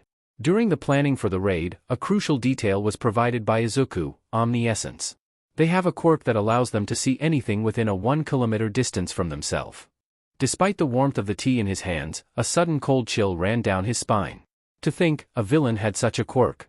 It clicks into place, how Izuku had known straight away that they were being watched, that no matter how much they tried to detour and change location, those eyes had remained, monitoring them. Why Shota, who never revealed the details of any of his cases to those not involved in it, was telling him. As he huddles closer to the mug in his hands, his gaze lands on Izuku's own red eyes. Barely, he stops himself from flinching. Because those eyes sink into a hole without end. In a blink, those eyes return to the dull red rubies they were before. Like the black lens of a camera finally blinking its shutters to capture and file away the moment. Shaking his head, he takes a quick sip of his drink. He chokes. Hacking, it scorches down his throat, a trail of fire searing down his esophagus. Punching his chest, he's able to compose himself enough to wave off any concern, Shota's hands falling back down, leaving a chasm between them and himself once more. Izuku gingerly reaches for the other cup of honey tea, clasping it in his covered hands. The kid's shoulders hunch in slightly, huddling into himself. At least, his mishap had lowered some of the tension that had hiked Izuku's shoulders up to his ears, their peaks dropping in, concaving into themselves like craters. Meowing, Yowler jumps up onto the couch beside the kid, pacing around for a moment and resting beside her favorite human. They were looking for me. My father sent them out? To take me back. It's at this moment that Hisashi sees the slight shaking of the honey tea in those small hands. How some of the liquid spills over the rim of the mug, splashing on the bandages and leaving darkened blotches. No longer can Hisashi see those bottomless eyes, their depths hidden by a curtain of messy black hair. Scared. Their kid. Their amazing, incredibly smart son was terrified. Despite the way it scolds, he's ignoring the spillage as his mug meets the surface of the tray once more, a pool leaking out around the base as he bridges the gap. Crouching next to Shota, he places his hand on the one his husband has resting on Izuku's knee, and squeezes it gently. Izuku, please look at me. A slight tilt gets him a peep at that carefully blank face and spiraling stare. A glimpse over the end of the imploding curl the boy was forming. But Hisashi doesn't back down, not this time, not ever again. With every part of him, the warm hand of support on his shoulder and in his hand, he pulls his son back to them. You won't be going anywhere unless it's by your choice, okay? Me and Sho won't let anyone take you. Omni-Essence is father's most loyal subordinate, Zashi-san. They won't stop until they have me. Fingers flex under his grip. Then we'll stop them, kid. Shota's black eyes blaze with promise, poker face melted away to show how serious he was. Hisashi nods. As long as Sho and I are here, no one will ever take you away to that place again. They'll have to go through 2 pro heroes before they can even think of touching you. A flicker sparks in Izuku's dark eyes. Hope. Do you? A pause. A breath. Do you promise? I do, Izuku. I do. White teeth suddenly show themselves as the kid bites down on his bottom lip, composure cracking as Shota slips his hand out from under Hisashi's own hand and pulls the kid in to let out all the fear and panic coursing through his too small body. And if their son, who had begun to believe in them, felt safe enough to let the lid slip on his bottled emotions, then Hisashi would nurture and repair him while promising to beat down anyone who came to steal away their little star. So help him, Kami. A tense calm had befallen their home in the wake of what had been planned as a day of celebration. As Shota stretched and popped his shoulder, he looked over at the couch. Izuku had curled up, clearly exhausted from the events of the day, using Hisashi's lap as a headrest while the blonde went through the files they had on the Hafukukai. His notebook and the official documentation from Tsukachi had been placed on the kid's desk for him. In one hand, Hisashi flips over the photos and papers in each file, his other hand smoothing gently through their kid's hair. Occasionally, his virtuoso fingers would rise up and push his slipping glasses back up his bridge, red eyes focused on absorbing what had been printed and laid out for them. Shota, there's no mention here in the reports about Izuku. While his husband is tucking a wayward strand of blonde hair behind his ear, Shota dips his head. Tsukachi said he would be asking some of those captured about that. But, the theory is that only the inner circle knew about Izuku's existence. Hisashi steepled his fingers, before dropping one again to run through their son's curls as Izuku shifts and stirs. After a few moments of his husband's careful ministrations, the boy settles back down again. I find that hard to believe, Sho. Holding up a sketch created to roughly show what the pro-hero schematics had seen of the underground compound, Hisashi taps a certain spot on the blueprint. See here? This is where you said Izuku's room was found. Trailing his finger down a pathway, the blonde circles the large cavern where weapons and supplies had been found and secured by the authorities. The entrance to the room comes from a direct pathway to their armory. It's unlikely that Izuku would go unseen. A tired sigh escapes his lips, before Shota scratches at his stubble and grabs his empty coffee mug. Here. Hand outstretched, Hisashi gives his empty mug over to Shota, who shuffles into the kitchen to start up another round of drinks. The motions are so familiar that he's convinced he could make coffee in his sleep, and probably had done so before. Memories of late nights studying in UA, of 2 early mornings where he'd struggled to stay awake, to afternoons dragged out to cafes. Strong and earthy, the aroma of the coffee grounded him as he ventured back into the living room. From the shuffles down the hallway and lack of his husband and son, Shota set the blonde's chipped mug down on the coffee table and eased himself back on the couch. Papers were scattered in an organized chaos, categories that he knows well from nights spent watching his husband help track down the occasional quirk trafficking ring or illegal quirk fighting rings. As he sunk back into the cushions, he took a sip of the piping hot coffee. His shoulders dropped down and he let himself rest his eyes for a few moments, before the near-silent pads of footsteps were heard. The couch dips as Hisashi joins him, legs curling up as he reties his messy bun. "All right, I've put the lil guy to bed." Leaning forward, his long arms reach for the folder he'd been scouring, cherry red eyes sharp. It was one of the sides to his husband he loved most, the way the man could pick apart and analyze things, breaking information down in a way where it can be used against villains and criminals. As those eyes he loves slide to meet his own, he blinks and looks away, picking up a random file to make himself busy. Nights had been spent extensively remembering all that lay in these boxes of folders.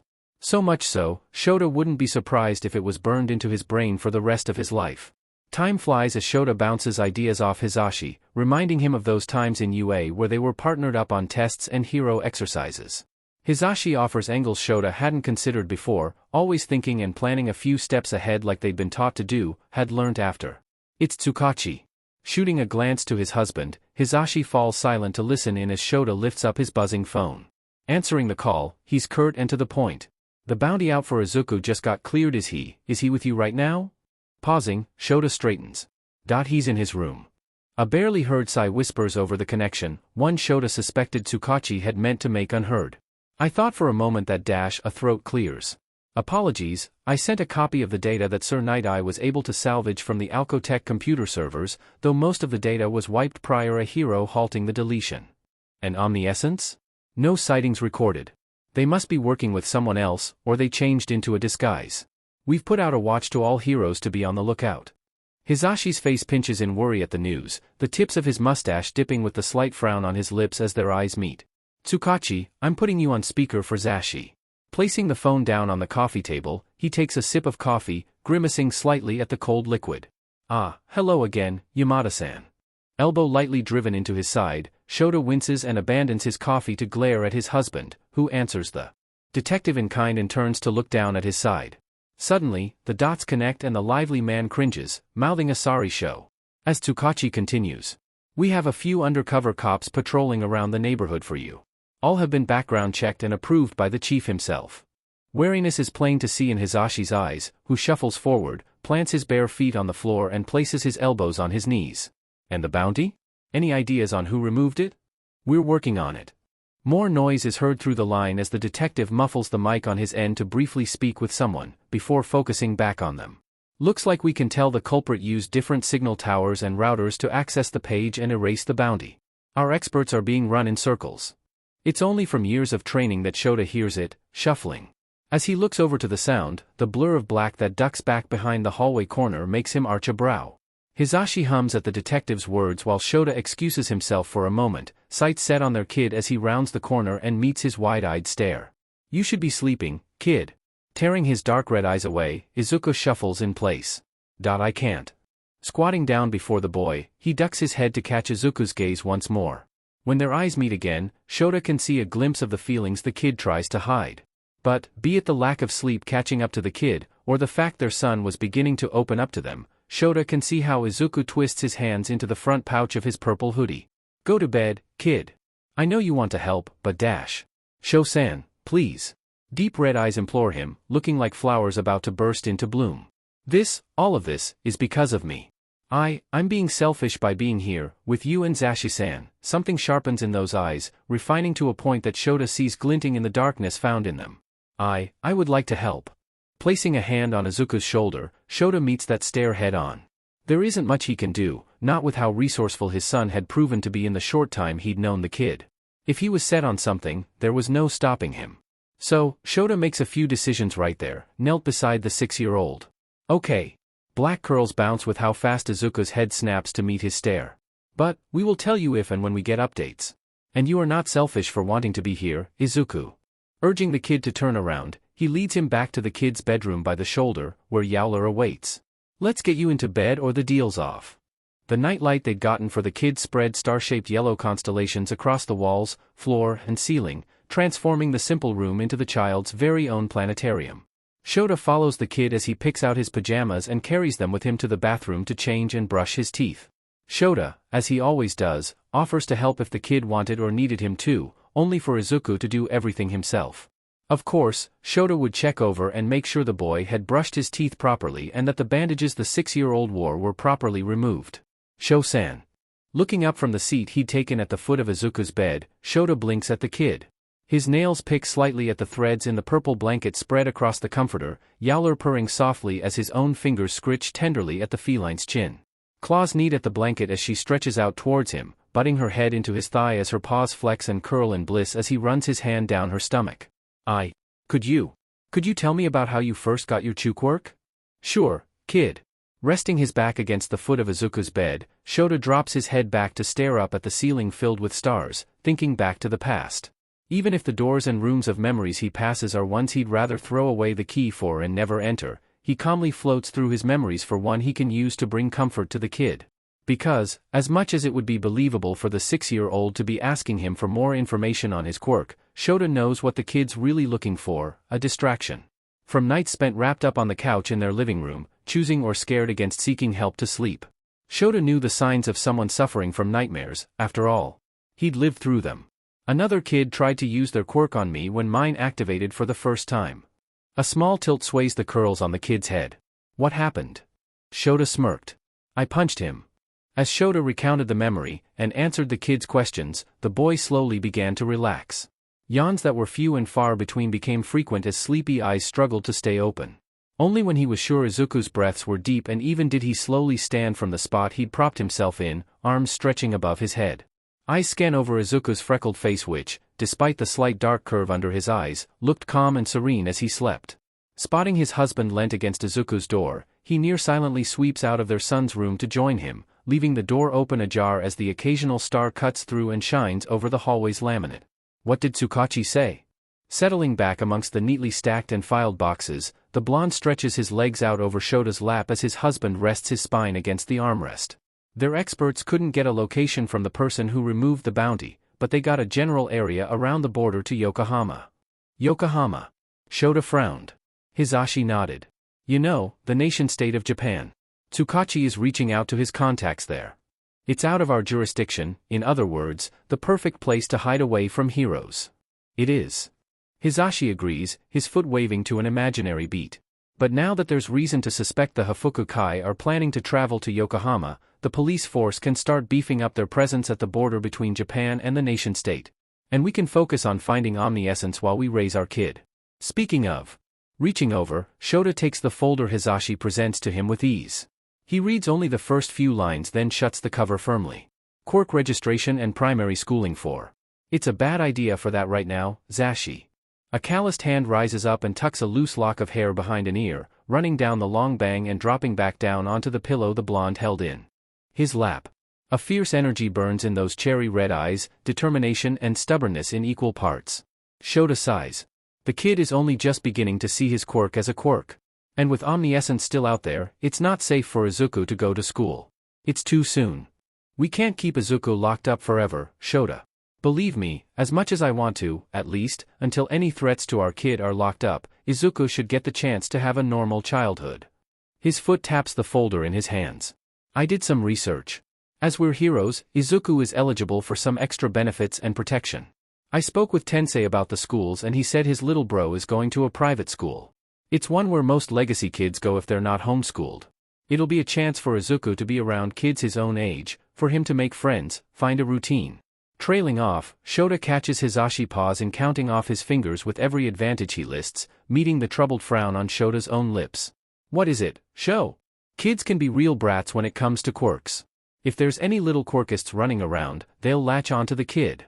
A glint cuts across Hisashi's glasses as he grins. That's the best part, they have enforced anti-bullying policies. Plus, I think it'll be a fun family bonding activity to get our kids some self-defense moves, yeah. Huffing quietly, Shota acquiesced, for now. I'll have a look through. But, no promises. Hell yeah. No promises, Hisashi. Sunlight creeps in through their curtains as he wakes up, earlier than usual. There's a chill in the air that thaws with the thermostat on high. Maybe it's the lingering sensation of being watched that rouses him every few hours, peppering him in goosebumps, the feeling of eyes watching him in his sleep. Shaking off those thoughts, Hisashi is quick to close the CHK in the curtains and head into the bathroom to shower and get ready for the day. Coffee Bean is already prowling in the kitchen for food, big eyes looking up at him as he bends down for the pair of cat bowls, stopping briefly to pet the tubby tabby. Purrs are returned to him as the feline winds his rotund body between Hisashi's legs, rubbing the side of his face against the cupboard door. Humming a tune, Hisashi starts up the coffee maker after appeasing their greedy cat, flicking on the kettle as he moves over to take stock of what they have in the fridge. There's a forced pep in his step as he pushes away the insistent urge to close the blinds in their kitchen window, block out any sightlines someone could use to watch them. Instead, he busies himself with grabbing the milk in the fridge door, along with the butter, before reaching into the back of another cupboard for flour. Zashi-san jumping, the blonde places a hand to his heart and clamps his mouth shut. Are you making pancakes? Clearing his throat, the blonde turns to the kid and nods. That I am, champ. You wanna help me out? A shy dip of the kid's head has Hisashi gesturing for Izuku to bring over a chair from the dining table and pour the bag of flour as they measure out their ingredients. There's still a little bit of hesitance to every move the kid makes, but compared to how it was when the 6-year-old had first followed Shota home, the cautiousness, watching everything like it would jump out and hurt him, Hisashi was proud of how much Izuku had begun to trust them. It could be seen in the way the kid let Hisashi close to him, in the way he let down his guard and let Hisashi pat his arm or Shota ruffle his hair. For only a few weeks of knowing the kid, it was a miracle. Quiet footsteps soon draw near to where the blonde had begun dancing around the kitchen, striking funny poses and moves to get that amused glimmer and ghost smile to form on the kid's face. If it helped distract them from the events of the day before, then who was he to ruin this reprieve? They'd turned on the radio at some point, the kid bobbing his head gently to the beat while watching as the voice hero played an air guitar or pulled off some impressively ridiculous dance moves. From the way the kid's shoulders slightly shook, it made Hisashi's smile just that bit more bright and a bit more real despite the paranoia eating away at his nerves. Mornin', show. He shoots his disheveled husband a grin.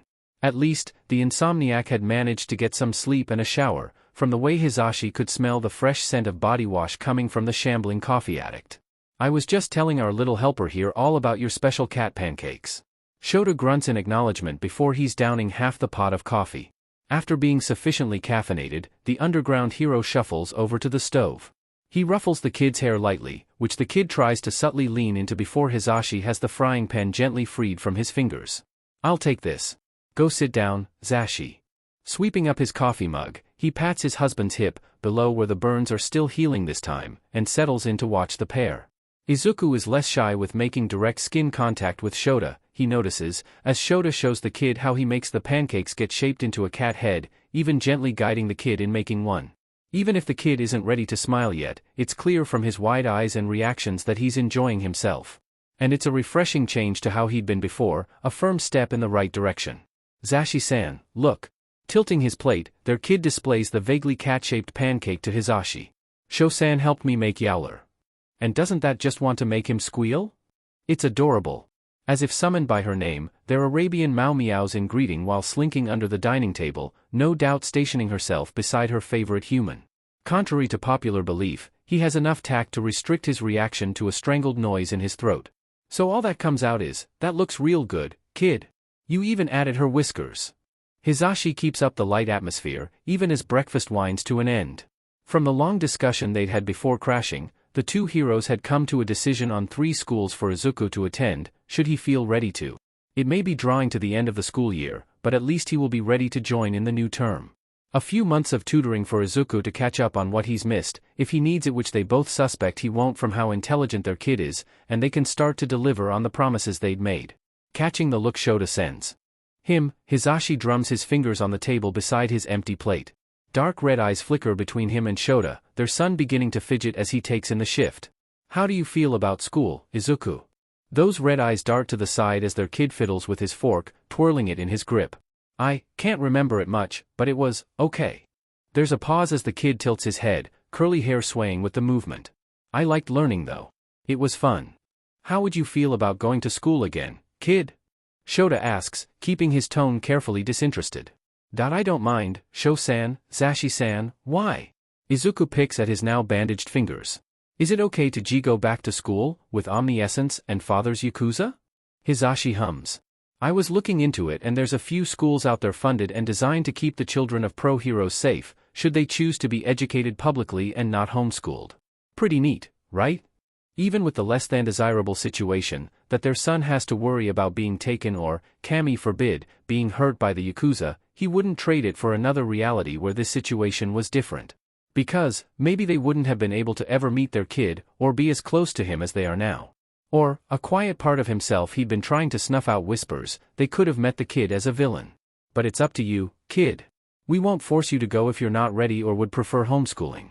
Shota has that protective gleam in his eyes, Hizashi knows. When the kid looks back at him, the blonde nods in solidarity to his husband's words. Chewing his lip, Izuku takes in their words. You can have a think about it. Shota reminds their kid, who picks up his new red notebook and holds it to his chest.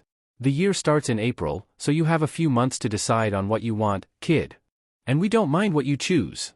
Hizashi adds, smiling gently at the way those small shoulders relax once more. Any choice won't be a problem for us, okay, little guy? And you can always change your decision if you want to. Shota takes all of their plates to the sink to wash them as Izuku approaches him, a roll of bandages in his hands which he picks at nervously. Already, Hizashi had slipped on a pair of plastic gloves from the first aid box in the bathroom, now tucked in the pockets of any outfit he was wearing that day. It didn't matter about convenience or anything of the sort, but if it made their son, his little helper, comfortable, then he'd carry a pair anywhere he goes from now on. Holding his now gloved palm out wordlessly, the boy drops the medical material in his hand and holds his own hand out for Hizashi to start wrapping. Taking the scissors safely from his 6-year-old's hands, he keeps them with him while Izuku inspects how the bandages look, twisting and turning his hands for his eyes to survey as much as he can. Thank you, Zashi-san. Lightly, the blonde pats the boy's covered arm. No problem, squirt. A few weeks pass and they're still no closer to finding omniscience. It frustrates him, nights spent patrolling the city, checking in with Tsukachi and other underground heroes in the network, just to hear traces of a person fitting their description of the Yakuza member. What only makes the situation harder is the ice that is more often than not coating the buildings and streets, as well as making the temperature drop drastically. If people are out and about at night, they're so bundled up it's hard to get any facial details. Blearily, he'll wake in the late hours of the morning, his kid already huddled into his spot on the couch with black smudges under his eyes. There was nothing neither he nor his husband could say to reassure Izuku, something they all knew. Pushing his hair back, Shota sighs and looks over to where Izuku sits. Socked feet sticking out of the kotatsu, the kid has his favorite blanket pulled over his head and tucked in around him like some purple cocoon.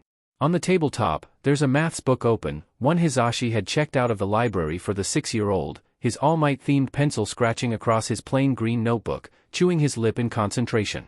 Lounging beside him is their cream-colored cat and chubby Tabby.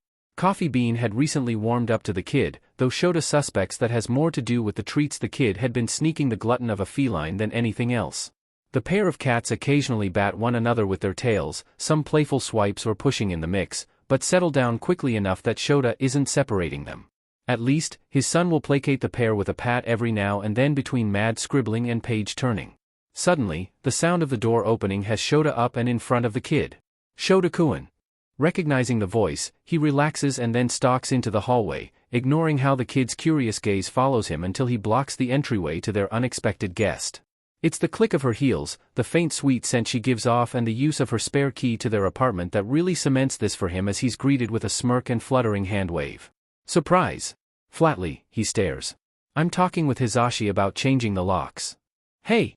She protests, no real fire in her words, even as she pulls off her heels and slips on her guest slippers. Come on, Shota.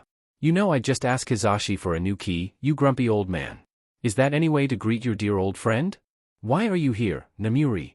Shifting his stance, he sees her suddenly move a white bag out.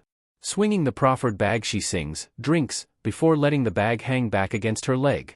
Whereas her expressions up until now had been teasing and light, the face she now wears is much more genuine. It's been almost a month since I've met up with you or Hizashi. I was, well, Now at the mouth of the hallway, where Shota still stands vigil, she's just at the threshold of where the apartment opens up to the living area. Worry my Kami, Shota. You have a kid. Pushing off the wall, he's too late to stop the woman from dropping the bag and rushing over to the kid. As she closes the gap in seconds, too quick and abrupt, Izuku flinches violently but stays stock still as if. Namiri dash. You are just the cutest little thing I have ever seen. Gushing, she only stops from trying to fold her arms around Izuku as she takes in how stiff he is. How wide his eyes are, staring at her, through her. Placing himself between his son and his friend. He glares at her. As their eyes meet, she has enough shame to look away first. Huffing out a tired breath, he places his hand on the 6-year-old's head. This is Izuku. Izuku, meet Kayama Namiri. A small hand clutches the side of his sweatpants for a moment, before letting go. Namiri, for her part, crouches down to Izuku's level with deliberately slow movements and sets some space between them. Hi Izuku-kun. Sorry if I scared you, I was just really excited to meet you. I promise I won't do that again. That's okay, Midnight-san. Raised eyebrows, the heroine shoots Shota a look which he smirks at. Alright, if you say so, sweetie. Did your dads tell you about little old me? Fidgeting, the boy shakes his head. I could tell from your hair and how you know Sho-san and Zashi-san. You also have a calm sedate smell and I saw how you kept your hand positioned at your hip over where you keep your whip. Sky blue eyes blow wide and stay on Izuku as she compliments the kid. It means Shota can relax for the moment as the kid loosens up and asks the woman about her quirk. Clearly, it eases the boy into some modicum of comfort and safety, a level of calm falling over the apartment. While Izuku shuffles down the hallway, Namiri rounds on Shota. Shota, how in the hell do you have a kid? The official story is that Izuku was brought up by his mother and her partner before coming to live with us after his mother died and her partner was deemed unfit to look after the kid. Settling down on the couch, Namiri gestures for him to elaborate. Izuku is the son of a yakuza in the Hafuku-kai and can erase quirks by skin-to-skin contact. Skiing in a sharp breath, the woman folds her hands in her lap. That's not what I was expecting. Are you sure you're not the boy's father? She kicks off her slippers and tucks her legs under herself, propping up an elbow on the arm of the couch. He must only be about, 8? He's 6 years old. And yes, it's illogical to think that I could be his biological father, Namiri. Astonished, Namiri blinks a few times at him, staring. Eventually, she says something. It's as if an epiphany has struck her as a cunning little smile curves her lips, glasses sliding down slightly as she purrs. Oh, now I have a little munchkin to call me Auntie Nemi. Blankly, Shota stares at her, until she changes her coy facade into something more genuine, less like her hero persona. She reaches over the space between them and pats his arm, tilting her head as she looks at him. About time, you grumpy old man. Hearing the shuffling footsteps of his son returning, he lowers his voice. You noticed already, so I don't need to spell it out for you. Kid's afraid of touching or being touched by people unless he trusts them.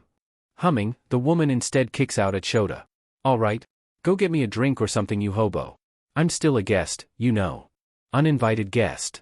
Shota grumbles, but decides to follow the path of least resistance this time and moves into the kitchen with the white plastic carrier in tow. If he makes sure to keep an ear out for how the heroine interacts with his son, then he's just being cautious, not overprotective. If there was one thing Shota wanted right now, it was to go home, check on his family and sleep. That may have been 3 things, but if he chose one, the other 2 would follow after. Instead, he finds himself entering Tsukachi's office, just off the back of another freezing cold patrol full of the occasional drag dealer or mugger meeting the other end of his red glare and capture weapon. The heat of the police station had done wonders to thaw out his numb fingers, which he used right now to close the door of the office behind him. What do you have for me, Tsukachi? The detective roughly rubs at his red and black smudged eyes, a few days' stubble beginning to collect on his jaw from constantly working, no doubt. Chief says that unless we catch a positive sighting of omniscience, he's pulling resources from the case. Shota frowns, crossing his arms over his chest from where he leans against the wall. He'd been in this office enough times to know how much the small space acted like the detective's primary home. A few bland awards and an old leather couch were shoved into the corner, while his desk dominated the space. From personal experience, Shota could attest that the couch had seen and been in better days. His back twinged in pain at just the memory the couch invoked. We know that the rest of the Hafuku-kai will be in Yokohama, the only reason omniscience is even here is to take Izuku. A heavy sigh falls from the man's lips as he loosens his tie, the stiff material making way to show a coffee-stained cuff. The main reason is this: Akatani Hisashi, the dragon, will be going on trial in the next few days. The chief wants full security centered on that trial. For a moment, Shota closes his eyes, hoping it was just the sleep deprivation catching up and making him hear things. But as he half opens his tired eyes and stares at the equally exhausted detective, he can see just how disbelieving the law enforcer is over the situation. Akatani's lawyer managed to get the criminal court to agree for a trial on this, even if the evidence and case is cut and dry. Shota purses his lips, before breathing out a silent huff. Leverage. Akatani must have used the moles in the police force as a bargaining chip to get this trial through. Tsukachi dragged a hand down his face. That would do it. As the other took a quick sip from the old police academy coffee mug the detective still owned, Shota felt his phone buzz. Ever since he'd brought his son home, the phone had now become a means to check the kid was okay. Before, the device was hardly used, stowed into a pouch on his utility belt he hardly touched. As his fingers twitched to check his family were safe, he shifted on his feet. I thought it'd be best if you heard about the trial from me, in any case. Especially as it seems the chief wants you to provide a statement. Tsukachi rounded off, giving the underground hero a tired and strained smile. Nodding once, Shota pushes himself up straight. He'd worked enough times with the detective over the years to tell when their conversation was over and when they were merely taking a small break before going back to their sleepless and work-filled schedules. And happy late New Year's, Eraser. Pass on the well wishes to Yamada-san and Izuku-kun, please. As soon as he leaves the office, Shota pulls out his phone and checks it. Zashi. A breath escapes him as he sees the picture his husband has sent. Prescription glasses rests askew on the blonde man's face, hair a mess as flour covers him and their kid. But the mince pies that rest on the counter are evidence enough of what the pair had been up to. And from the way Coffee Bean contentedly licks away at his fur and watches them, the chubby feline had been given some of the seasonal-themed treats they'd picked up at the store.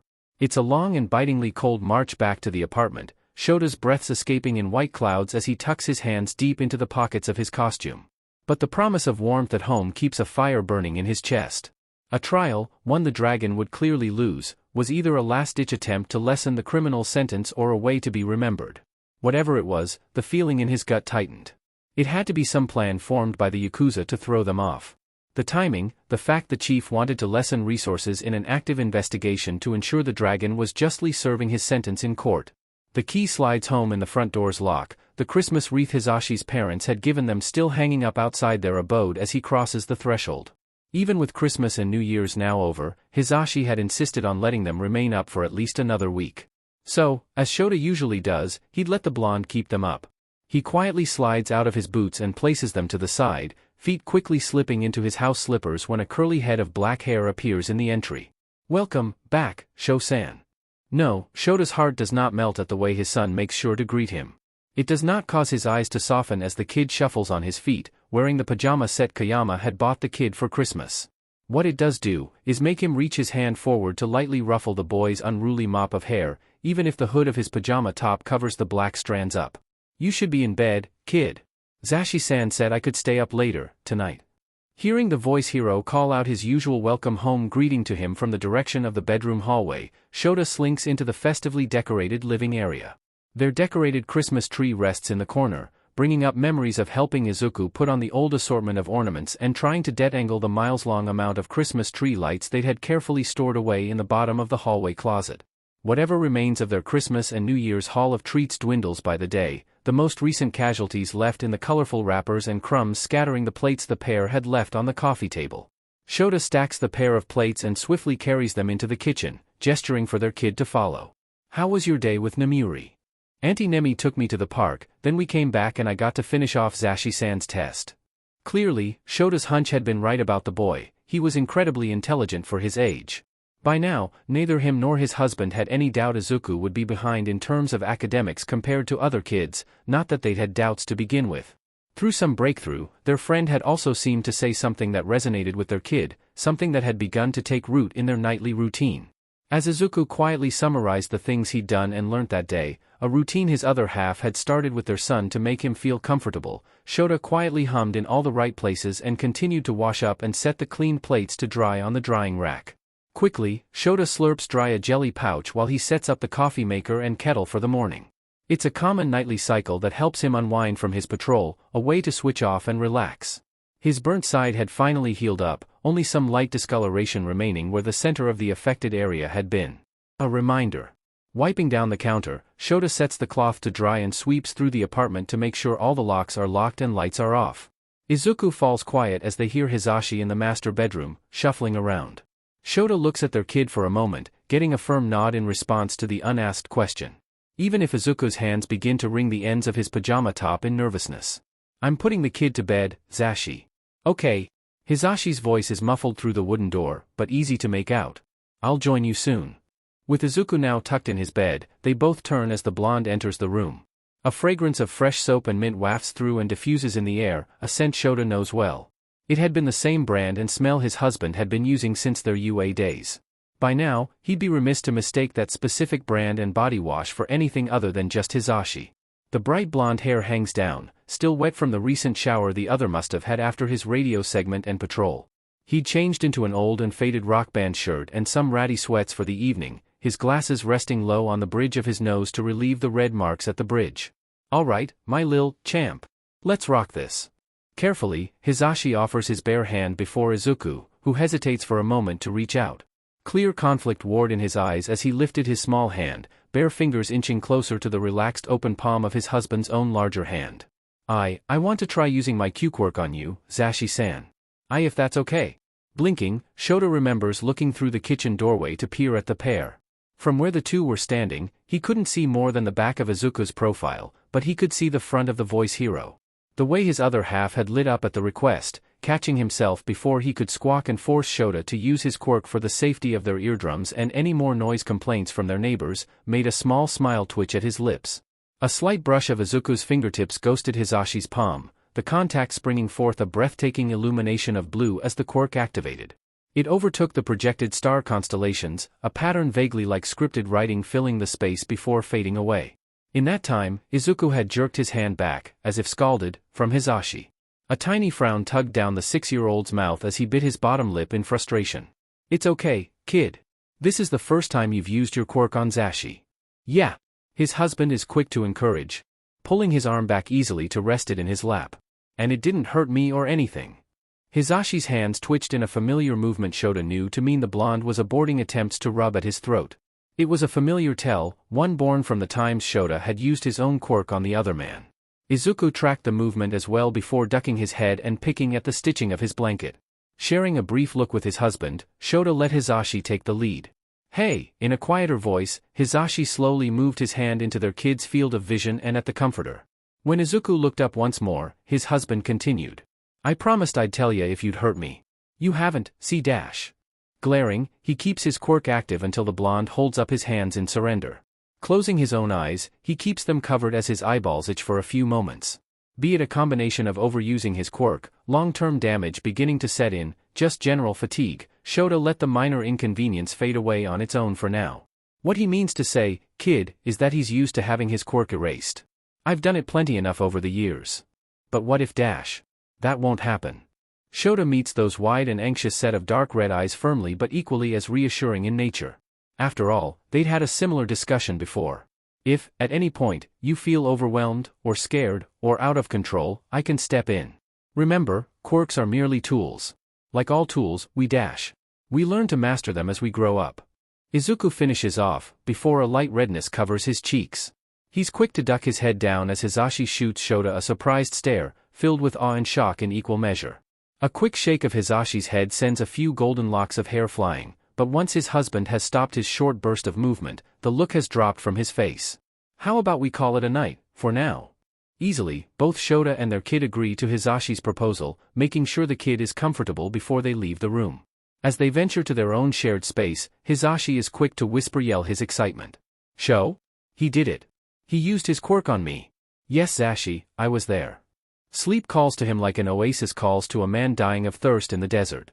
With the assurance of the safety of his family, the warmth of their home, and the usual exhaustion his patrols leave him with, he fights the desire to fall back and give in to the heaviness of his eyes as Hisashi's energy sparks the blonde to pace the width of their bedroom.